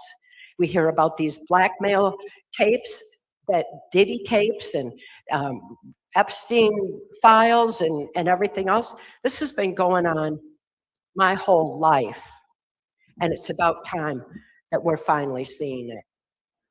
So I was being used in these blackmail videos as a little bitty child. And I was also used in the child pornography. My father was caught sending child pornography of me through the US mail. When he was caught, he was approached by a local politician and told he could receive immunity from prosecution if he would agree to sell me into the CIA's MK Ultra mind control project. Because that mind control, that it's understood that any child that is sexually abused like that will be suffering from that dissociative identity disorder and will not have a continuity of thought and therefore be highly suggestible, easily led, and a prime candidate for mind control. My father agreed to sell me into the project. He received lucrative military contracts for doing it, and the local politician who gave him that immunity was Gerald Ford. That's the same Gerald Ford, who went on to become the unelected president of the United States. But look at this. This is like 1960, and already the courts are compromised to allow for the proliferation of pedophilia, because this pedophile agenda is key to creating a compliant society for the mind control agenda they have in this handful of puppet masters is imposing on humanity. Haven't been around these perpetrators. I can tell you they are not like us, and they do not like us. We can name them whatever we want. We can call them aliens, demons, we can call them whatever we want. The fact is they are not like us. And they're feeding off of our children. They are a low vibration, dark, negative energy force that feeds off of low vibration, dark, negative energy force. They feed off of trauma. They feed off of fear.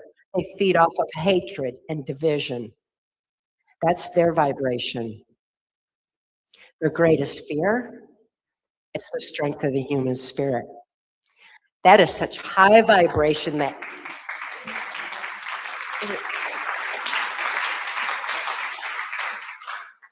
that is such high vibration they can't touch it.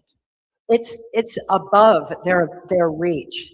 So the only thing they can do is use mind control to inhibit our ability to think, to have our soul expression and gather that strength of the human spirit and live our life's purpose and live life the way that it's intended to be. Any level of mind control, any mind manipulation that inhibits our complete free thought, any trauma that we're all experiencing that shuts down neuron pathways in the brain, inhibits our ability to go within, align with the divine, to shine the light and live the love that we are. That's all we need for victory, is to remember who we are and why we're here. Start living that love, because when we do, it's game over. We win. We're their greatest fear. They can't reach us. That would be like darkness creeping in on light. Instead, our light is shining bright and exposing their dark secrets.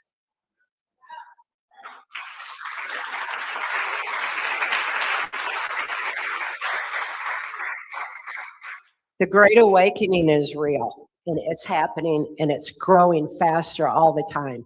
It's really, we've already won, and they just don't know it yet. They're realizing it.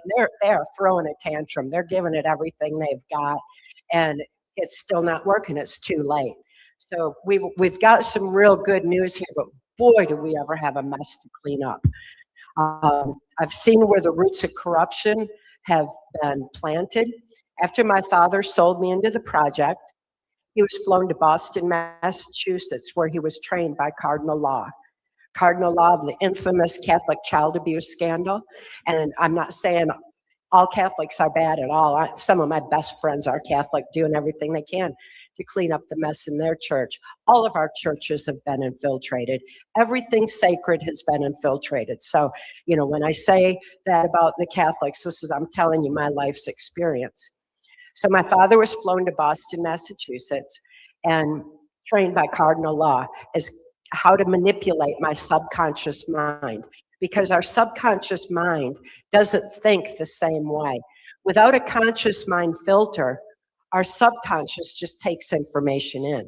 If we're experiencing trauma and being distracted, and the conscious mind is not in play, the subconscious just takes information in with no question, just lets all that information in, and then the subconscious mind drives our thoughts and our actions in the future. We should be having in every school in the nation. Understanding that will let us know how we're manipulated by politicians, how we're manipulated by media's repetitive narrative. Repetition is the most basic form of mind control. Everyone experienced mind control. 2020, when mind control masked as a virus, was unleashed on the global population. How many times did you hear, mask up, social distance, get the injection? It was everywhere we went. It was everything we saw. And it programmed the subconscious mind. Well, mine was frozen in fright, like, oh, we're all gonna die. Or grandma's gonna die if you don't do this. What did we do to our children? Absolutely horrific what was done. They were so traumatized, they ended up with an identity disorder, not a gender disorder like it was deliberately redefined. The gender disorder redefinition was deliberate and intended as a depopulation agenda for this transgender movement.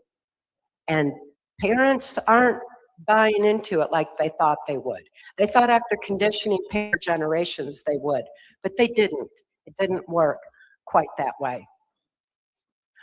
Well, once my father had been trained by Cardinal Law on NLP, he was also using Satanism as a trauma base, because it was found in the Hitler-Himmler research that after sexually abusing a child prior to age 5, that ritual abuse, satanic ritual abuse, blood trauma, is the most horrific trauma on the human mind. I mean, I think we all got a taste of that again, 2020, when we got a constant barrage of blood traumas and satanic images that were constantly being pushed in our face by the media. And that is to create the conscious mind, again, freezing in fright, so the subconscious mind is easily programmed and led to do exactly what it is being told to do. So the ritual abuse began, and I also was being taken to the Epstein Island of its time, Mackinac Island, Michigan. That's where the governor's mansion is located. That's where these global leaders would get together and meet. It's where they would discuss the fate of humanity, how they were going to infiltrate the school systems, how they were going to infiltrate the churches, and I saw a lot of that being put into place.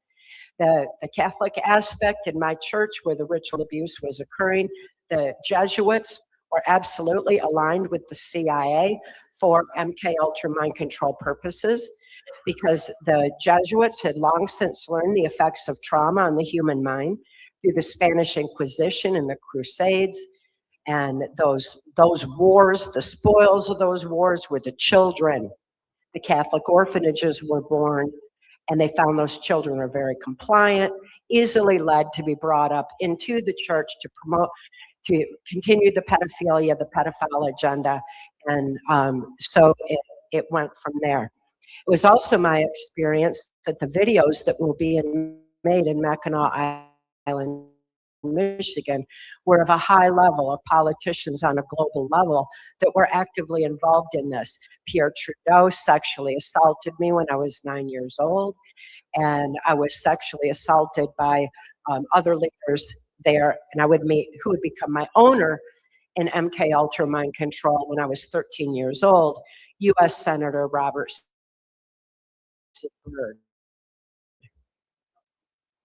These videotapes, my uncle, Bob Tanis, was part of the Air Force, and he was literally flying these blackmail videos to the Vatican blackmail vault. He was a Jesuit himself. And that church that has to be held accountable. There's, we listened to Archbishop Vigano, he's exposing it fully.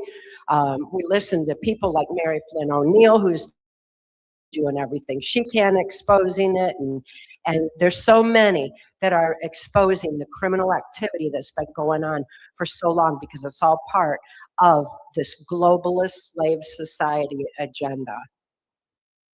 It keeps us from going within and gathering that strength of the human spirit and aligning with the divine. Mackinac Island, Michigan, I heard how the education system was going to be infiltrated. They were taking what Hitler's youth education system and redefining it. It was called Common Core, went into our school system in 1984. Senator Byrd was involved in that, making states reliant on federal funding so that they would have to do what the federal government said, what the federal, the Board of Education said do, and that's how we ended up with Common Core in our school systems. That's how we ended up with the indoctrination of children, which was deliberately designed to tell our children what to think rather than how to think.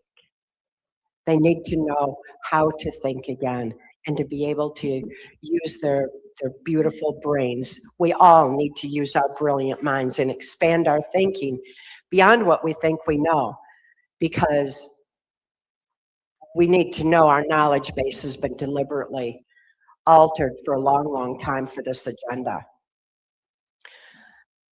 So after the Mackinac Island, Michigan, Senator Byrd decided that I needed to be programmed for high-level operations. He decided who I would be prostituted to, what black ops I would be used in, which was the drug and human trafficking across open borders. Absolutely horrific, the things that I was exposed to and programmed to do under mind control. My programmer was Lieutenant Colonel Michael Aquino, the founder of the occult Temple of Set, and the one who was involved in the Presidio daycare scandal, and wrote the book Mind War. Mind War is a psychological warfare through trauma, how to control and manipulate populations, how to manipulate the world and dumb down the children. He wrote the book with General Valey. And you'll notice when you research who's on the board of directors of Turning Point USA, you'll find General Valey there. I am not saying Turning Point's bad. I've been there, and I met Charlie Kirk, and it's sad what's happened there. But when we start to educate ourselves to these perpetrators, we're going to find the same ones over and over in our society.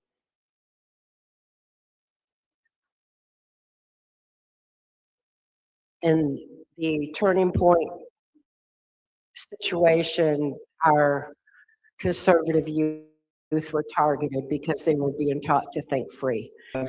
And so we've got that horrific situation to deal with.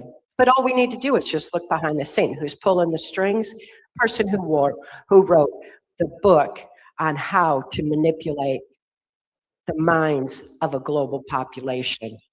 And it's what these handful of perpetrators are hell-bent on doing. My 1995 testimony for Congress, Transformation of America,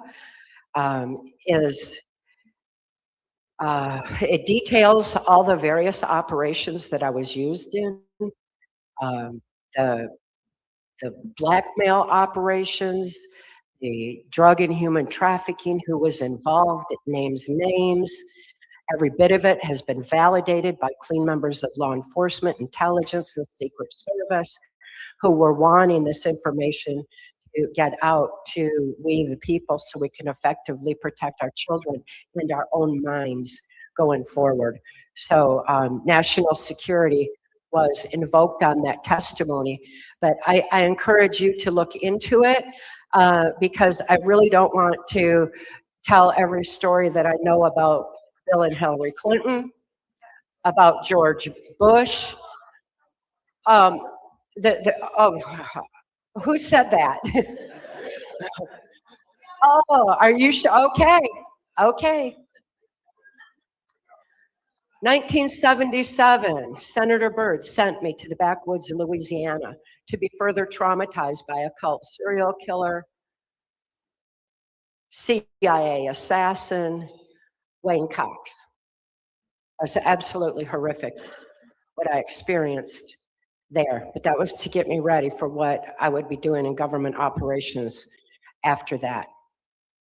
Wayne Cox was working Bill Clinton's cocaine operations out of Mena, Arkansas at the time. He also had Roger Clinton in his coven, his satanic coven. Roger Clinton was Bill Clinton's half brother, and he was actually using what Satanists were doing. We've all heard of Satanists drinking blood. That was a precursor to adrenochrome.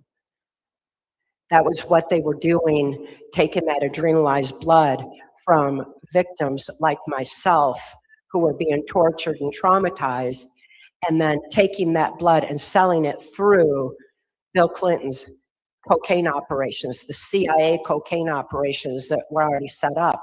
We're getting into the precursor of adrenochrome, and Hillary Clinton was running that operation. And my experience with her through the years was absolutely beyond horrific and traumatic, and as bad as what we're hearing starting to come out with the Epstein files. It's very real, it's very horrific, and it's hard to understand how anyone could do something like that, how anyone could feed off of traumatized blood. But again, these perpetrators are not like us, they do not like us, and they feed off of negativity, literally feed off of trauma. So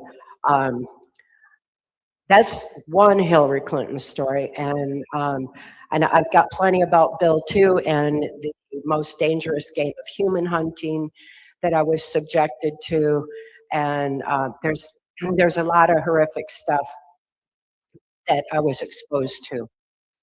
So by the time intelligence insider Mark Phillips, who is working the highest levels of intelligence mind sciences to preserve the sanctity of free thought, Mark was appalled at what he was seeing going on. He was a spook, which means he wore every hat. He could be FBI, CIA, NSA, Secret Service, anything he needed to be in key positions. And what he saw in those key positions was absolutely appalling. He saw things like what I was experiencing. He was very concerned for what was going on.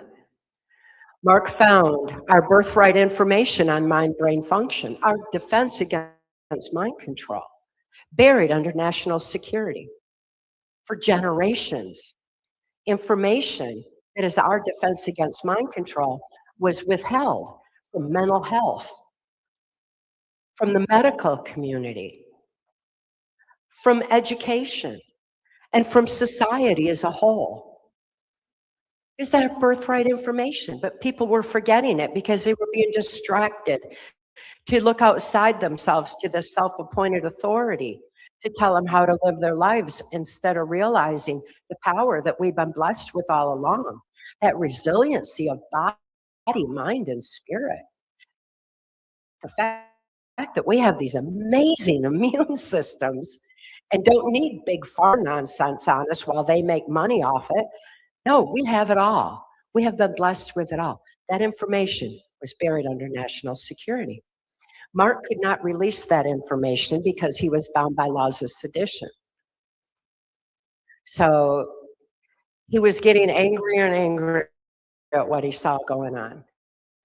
He saw how the children were, the pedophile agenda was being pushed so hard. He saw blackmail operations compromising our judges and people in positions of power and influence. He saw MK Ultra mind control being used on innocent citizens like myself. And he saw little children being taken in and out of the White House. When he saw that, he decided he was going to do something about it. How very fortunate for me that in 1988, Mark Phillips lifted my daughter, Kelly, and me right out of the Washington, D.C. human trafficking swamp and handed me keys to my own mind. He reminded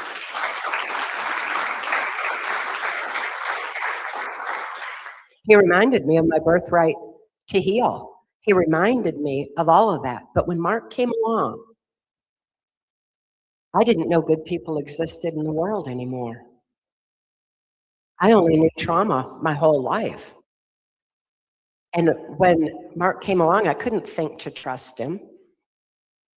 But because I had been traumatized so much and I didn't have any free thought of my own, had no ability to consciously think for myself at all, my brain was like blasted into primitive parts of my brain, like telepathy, heightened intuition, the ability to foresee the future, remote viewing, the ability that we're hearing more and more about happens that these traumatized children have been studied for because the trauma blasts into these primitive parts.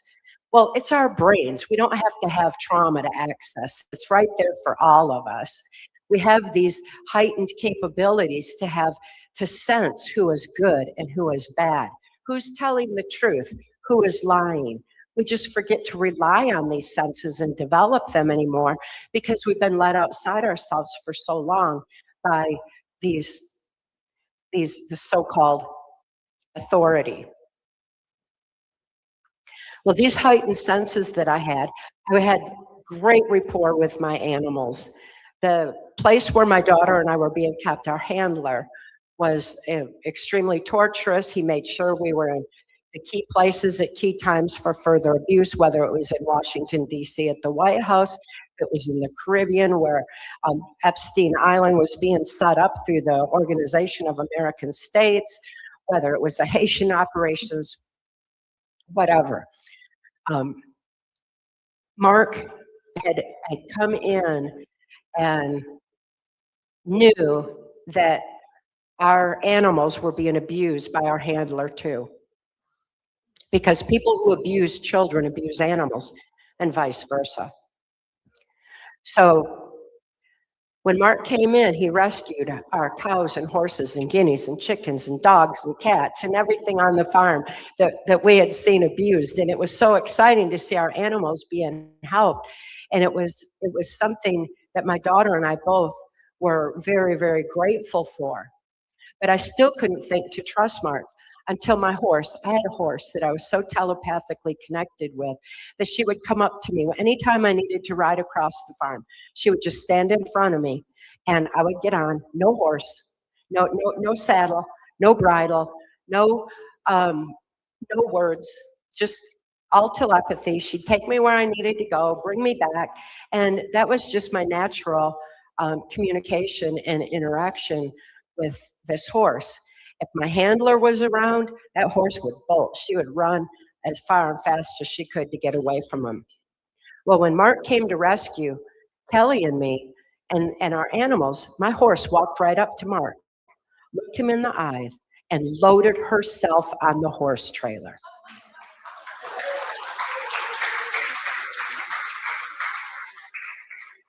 Animals are amazing. How perfect we're in this environment right here, right now for this information. So that showed me that I could trust Mark. It was the animals that showed me that. He had fox and raccoons, and his animals would run and greet him and pat him and love him, and they were always happy to see him. I had never experienced that in my life except for my own interaction with animals. And here they were all trusting Mark. It's like, okay, I can trust Mark. Additionally, even though I couldn't think to know good people existed, when Mark came along, my brain knew that I was safe. My brain knew my daughter was safe for the first time. Just like happened in infancy, but when I didn't know what my father was doing was wrong, my brain knew in infancy. My brain also knew when Mark came along and the neuron pathways in my brain started opening up. As those neuron pathways started opening up, that repressed memory started leaking out and flashing on my mind screen. That repressed memory started surfacing. And I didn't understand it. And Mark told me, he said, the pen is mightier than the sword. Write out your memory. Write out what you're seeing. And he said the very act of moving the pen takes the logic, critical analysis part of the brain to move the pen. So it takes emotionally incomprehensible trauma, shifts it over to logic, where it's written out on paper, consciously seen and dealt with, and healing happens. psychiatrically, psychologically, emotionally, spiritually, everything all at once from this one simple little brain hack. Writing by hand. We all can do it. Pick up a pen, write out your fear, write out your trauma, write out anything that's immobilizing you. And then add a solution. Add what you would like to see in the world and how we can get to that point. And what that will do, it'll open the neuron pathways in your brain to be able to overcome that darkness that's holding you back and give you a clear view forward. It opens those neuron pathways in the brain so that we can see and where we're going to go from here. If we get writing by hand back into the school system, that alone will stop the indoctrination of our children. Something as simple as that.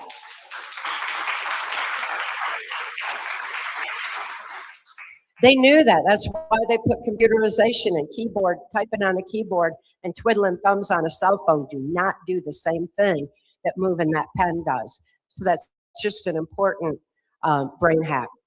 So I began writing out my memory. As quickly as I wrote it out, he handed it to his friends in intelligence and in law enforcement. We had a hero back then, William Von Raab, head of U.S. Customs. William Von Raab was doing everything he could to tell people about drug and human trafficking across open borders, tell them about mind control, to tell them about the globalist agenda. But the media was shutting him down and wouldn't give him voice and only mocked him and did a character assassination on him like they do President Trump. But William Von Raab still did everything he could to make that difference. He was in the position that Tom Homan is today. And he had as much compassion for the children as Tom Homan does. I've met Tom Homan and he's genuine, he's sincere, and he's very, very loving. And last time I saw him, he hugged me with tears just running down his face saying, when President Trump gets back in, I promise you we are going to close this border once and for all.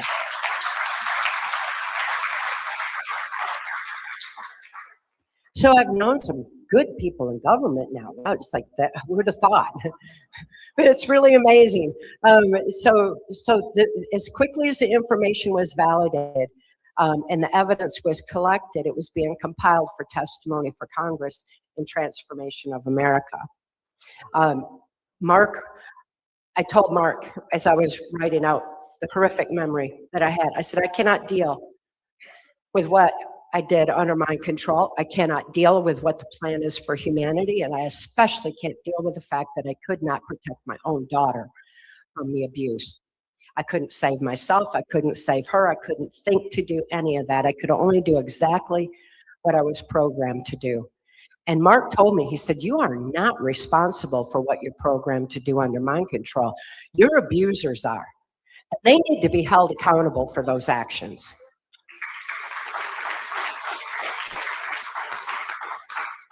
What humanity was programmed to do under mind control masked as a virus, we know who needs to be held accountable for those actions, and we need to see some justice in this world. We do. Anyway, Mark told me that now that I am aware, I am responsible for all my actions going forward. And I thought, wow. Okay, I'm going to make sure that everything I do is out of love, out of truth, and true to soul. It's all going to be that, not any outside influence at all. But I still didn't really know who I was. I knew that I loved Mark. I mean, he was really handsome. He was a hero. He was everything anybody could want. Animals loved him. Of course I loved him. He wouldn't have anything to do with me. He said, you got to heal first. You have to know who you are to have anything to give in a relationship. So I healed as fast as I could. I was hurrying. But I still had to find out who I am. And I couldn't get that from daily affirmations or outside input. And people were saying, well, you got to love yourself. Like, really? You know, nothing I told myself was going to make that happen. So I went deep inside to the base core energy of my being. I aligned with the divine within. And I found that energy is love. So I thought, okay, I'll just live the love I am. That's easier than trying to love myself. So I decided I would live the love I am and do everything out of love. And that's exactly what I have done ever since. My daughter Kelly was medically kidnapped 1 year after Mark rescued us. She was medically kidnapped out of a hospital by so-called Child Protective Services and put into the very system that I saw being corrupted and set up by Senator Byrd through his office in the FBI building in Washington, D.C. He had an office in the Hoover building to set up the National Center for Missing and Exploited Children and to set up the FBI as a catchnet operation for child sex trafficking ops and human trafficking operations. I saw all that being set up, and then I saw my own daughter being thrust into it. 1990, I was speaking out on her behalf, trying to raise awareness and free her from the system. 1990, people didn't have a point of reference for understanding what mind control is about, what human trafficking was, what child sex trafficking was. None of that.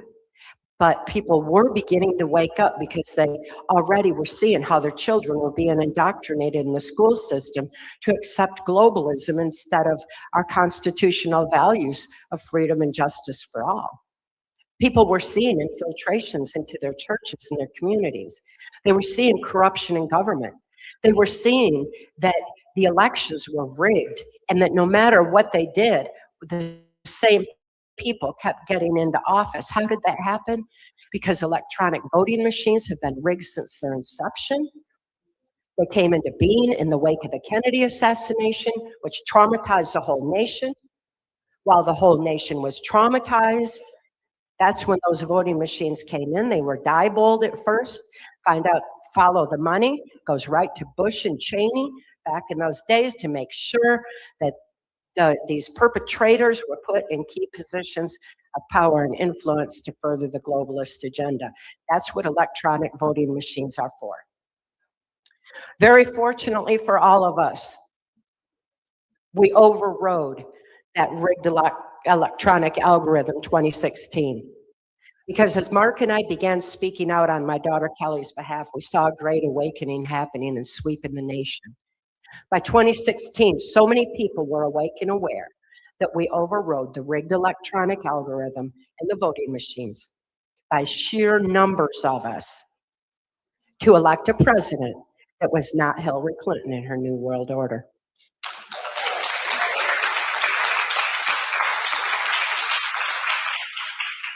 They weren't expecting that. They were, we saw Hillary's face. No. Yes, justice. So we've got to understand that there are good people in positions that are doing all they can to raise awareness, wake people up, show them the swamp in Washington, D.C., show them that one person can't drain that swamp from the top down. It's up to each and every one of us to drain it from the bottom up.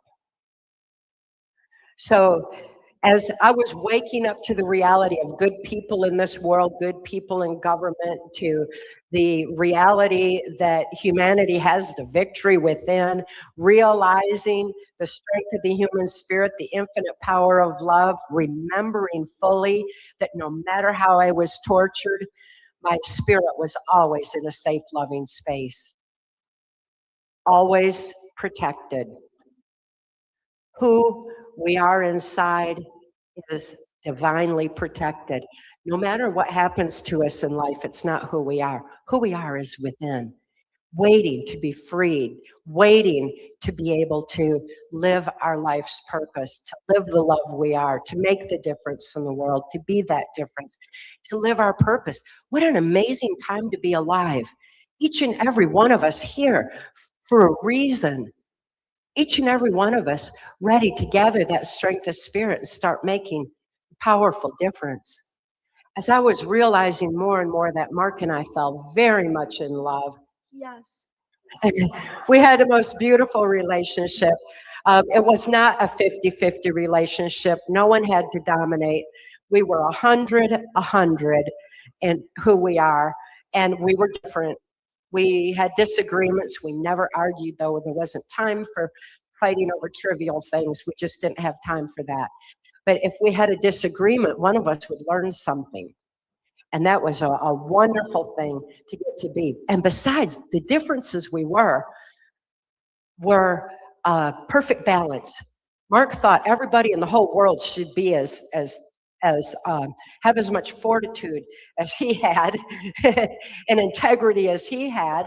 Whereas I understood people were on their own learning path and that they were getting there and they were doing all they could along the way. So I had more understanding and compassion and patience, and was actually moved by people who didn't want to believe because they're so pure and innocent. They couldn't believe that we share this planet with such a dark negative energy force. So we were a great balance for each other. Differences are good. They don't have to divide. They can bring us together stronger than ever when we live our purpose, when we realize that we have the victory within us. This is our time. This is our time to shine. This is our time to live love. We naturally unite when we remember who we are and why we're here. And the children need us to do that now. They cannot wait for this system to clean up. It's so corrupted. The roots of corruption are deep.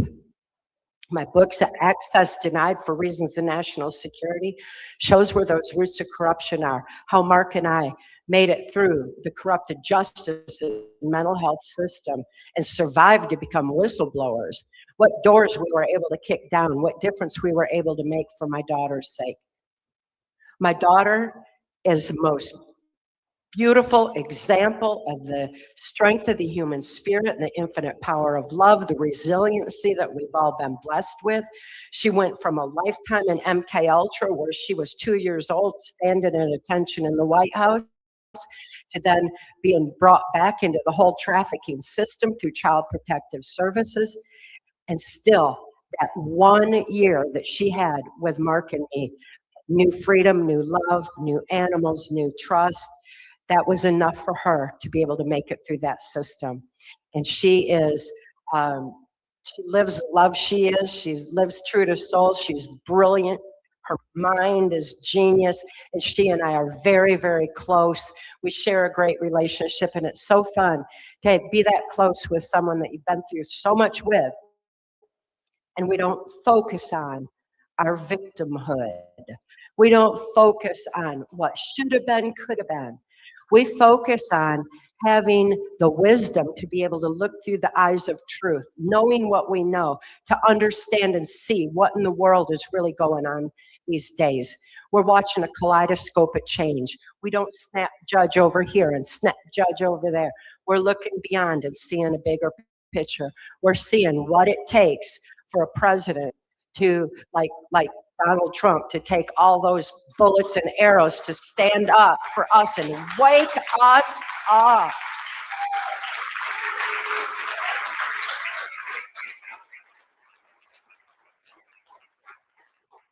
I've met President Trump and I was just absolutely thrilled to be able to use my senses to feel his humanity, his compassion, his soulfulness, his genuineness, and his extreme intelligence. It was just like, wow, okay, exactly what we need in that position to help wake up humanity. What's being done for humanity is more important than anything politics could ever do. And that's been known for a long time, that changing politics is not going to matter unless we, the people, wake up and start governing ourselves, take that self-responsibility, start protecting our children, change we need to see in the world, live the love we are, and stand up for all that we believe in light of truth. We've got the victory within us. Let's live it. Let's claim it. This is our time.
with NASA.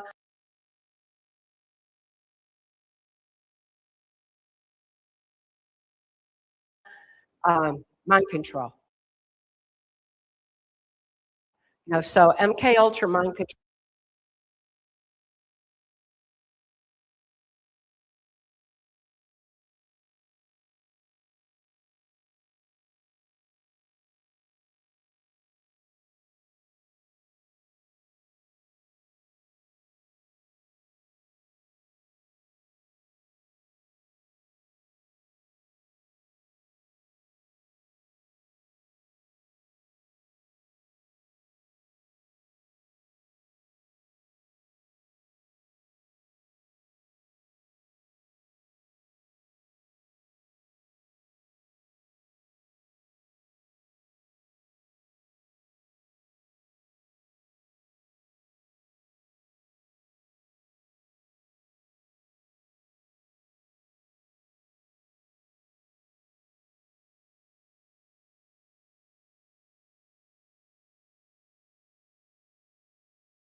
That was an extreme trauma that where MK Ultra was used on him. So we've got a vast array there, and it's something we need to be aware of that global leaders are affected by, so that we understand what in the world is going on and stop blindly following leaders that have been selected rather than elected, and these various leaders who have agendas that are vastly different from what they're subliminally NLP in our brains to think they're about, you know. So we've got a lot to learn, and ultimately listen to what President Trump has been telling us. He keeps saying he restored power to the people. He's given power back to we the people. That means it's up to us, and we need to stop blindly following any leader. I love President Trump for what he's done for humanity, for exposing child sex trafficking, MK Ultra, for exposing the swamp, for everything amazing he's done like that. But it doesn't mean I blindly follow and adhere to everything politically that he does. Besides, that's a kaleidoscope of change. He'll be doing something over here to fool somebody over here, and what he's doing is beyond my scope of intelligence. So I'm not even really following that aspect, and I don't believe in war. And, you know, I mean, I've got a million things that I think free on, and we all need to do that. So no matter who is president, no matter who we've got in any position of power or influence, no matter who's leading our church, no matter who the school superintendent is, we all need to start taking self-responsibility, govern ourselves, take back our power, and live the love we are.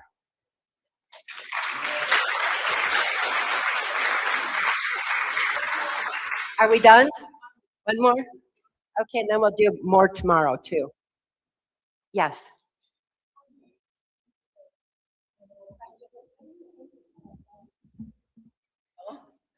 Netanyahu and Trump's relationship to that whole dynamic. Could you? I have no opinion. Okay, that's a quick answer. I do know that Netanyahu was trained at the School of the Americas right here in the United States before he ever was in any position of power. So, you know, I don't understand that whole dynamic, and I don't buy into it. I feel that it's quite a distraction. Anything that gets us looking over here, blaming a group, blaming, takes our focus away from who's really guilty, who these perpetrators are. It's only a handful at the top. Follow the money, and you'll see who's pulling strings on the media and on so many aspects. And we'll find out they're the perpetrators, and don't be distracted by all the others. So I really don't have an opinion on that, except that I have the insight to know that we don't need to be buying into distraction and blaming any one group. Thank you so much. Thanks again. All right, well, pretty amazing stuff that she shared with us today. I think it's opened a lot of people's eyes. And it's also kind of explained to us what the Jeffrey Epstein operations of blackmail, extortion, and child trafficking is, the core of it really is. So we're going to take a break now for lunch. There's bathrooms in the back. There's coffee and water in the back. So we're going to come back. I think we're just going to take a half hour so we can get back to our speakers. So we look forward to seeing you then. I believe they have it set up right back there. Yeah. I got it set up right back there. They've been working on it while we're. All the speakers' lunches are in the back. Okay. And what about the regular lunches that people buy? That's what I thought too. Oh, you look really pretty in that color. That really is the color for you. You got a little bit of a tan too. Yeah. Yeah. Did you go somewhere? Yeah. Oh, you just were in your yard. Yeah. Exactly.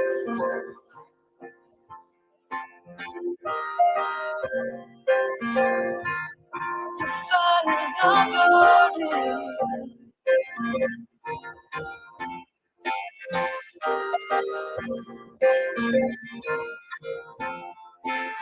Reach for me like the petals of a rose, blooming its season, gentle and slow. My body is the mountain, the ocean, the river, the sand and the soul. The life giver, so come on now, my friend. Speak to me, help me understand. Let us walk together. Take my hand and we will heal this land. Reach for me, the petals of the rose, blooming its season, gentle and slow. My body is the mountain, the ocean, the river, the sand and the soul. The life giver, so come on now, my friend. Speak to me, help me understand. Let us walk together.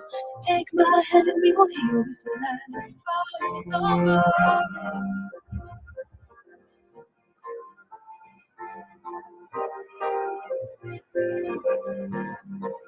Fires are burning.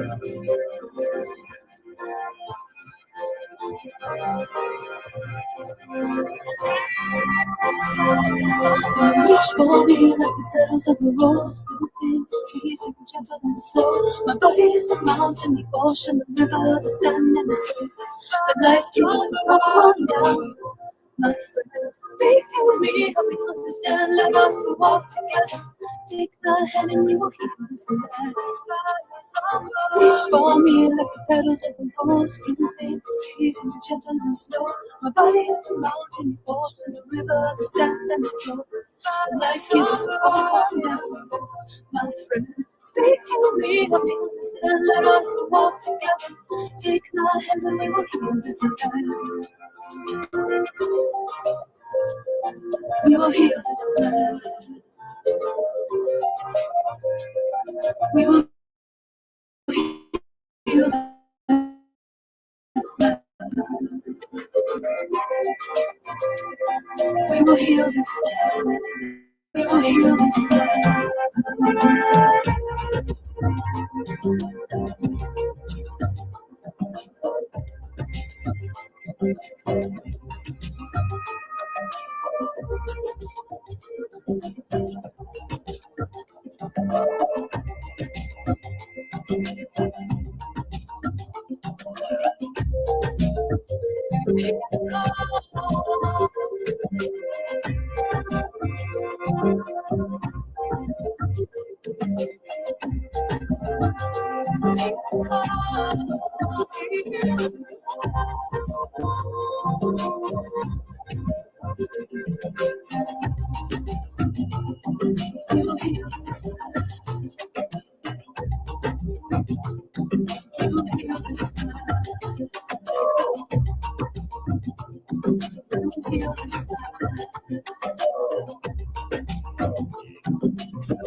if anybody,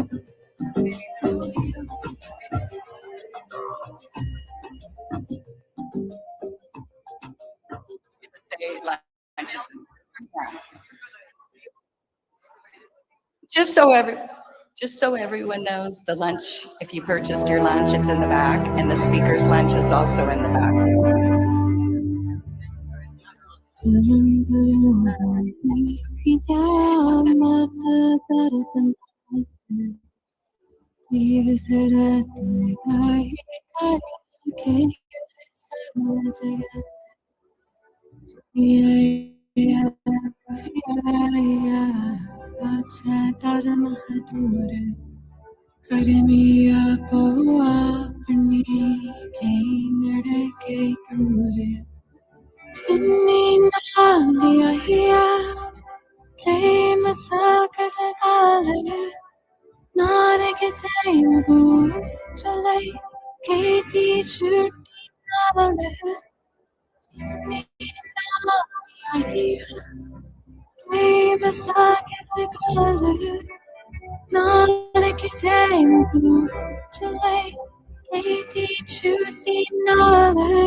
Om Shri Mahalakshmi. Om Shri Mahalakshmi. Om Shri Mahalakshmi. Om Shri Mahalakshmi. Om Shri Mahalakshmi. Om Shri Mahalakshmi.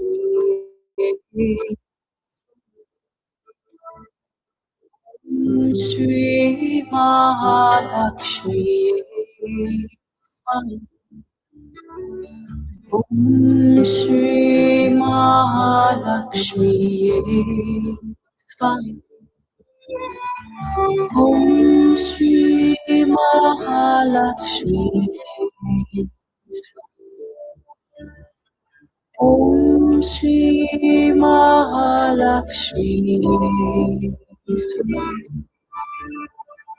Om Shri Mahalakshmi.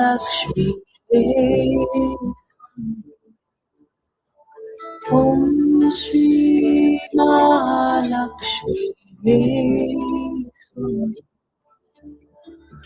Om Shri Mahalakshmi. Om Shri Mahalakshmi. Om Shri Mahalakshmi.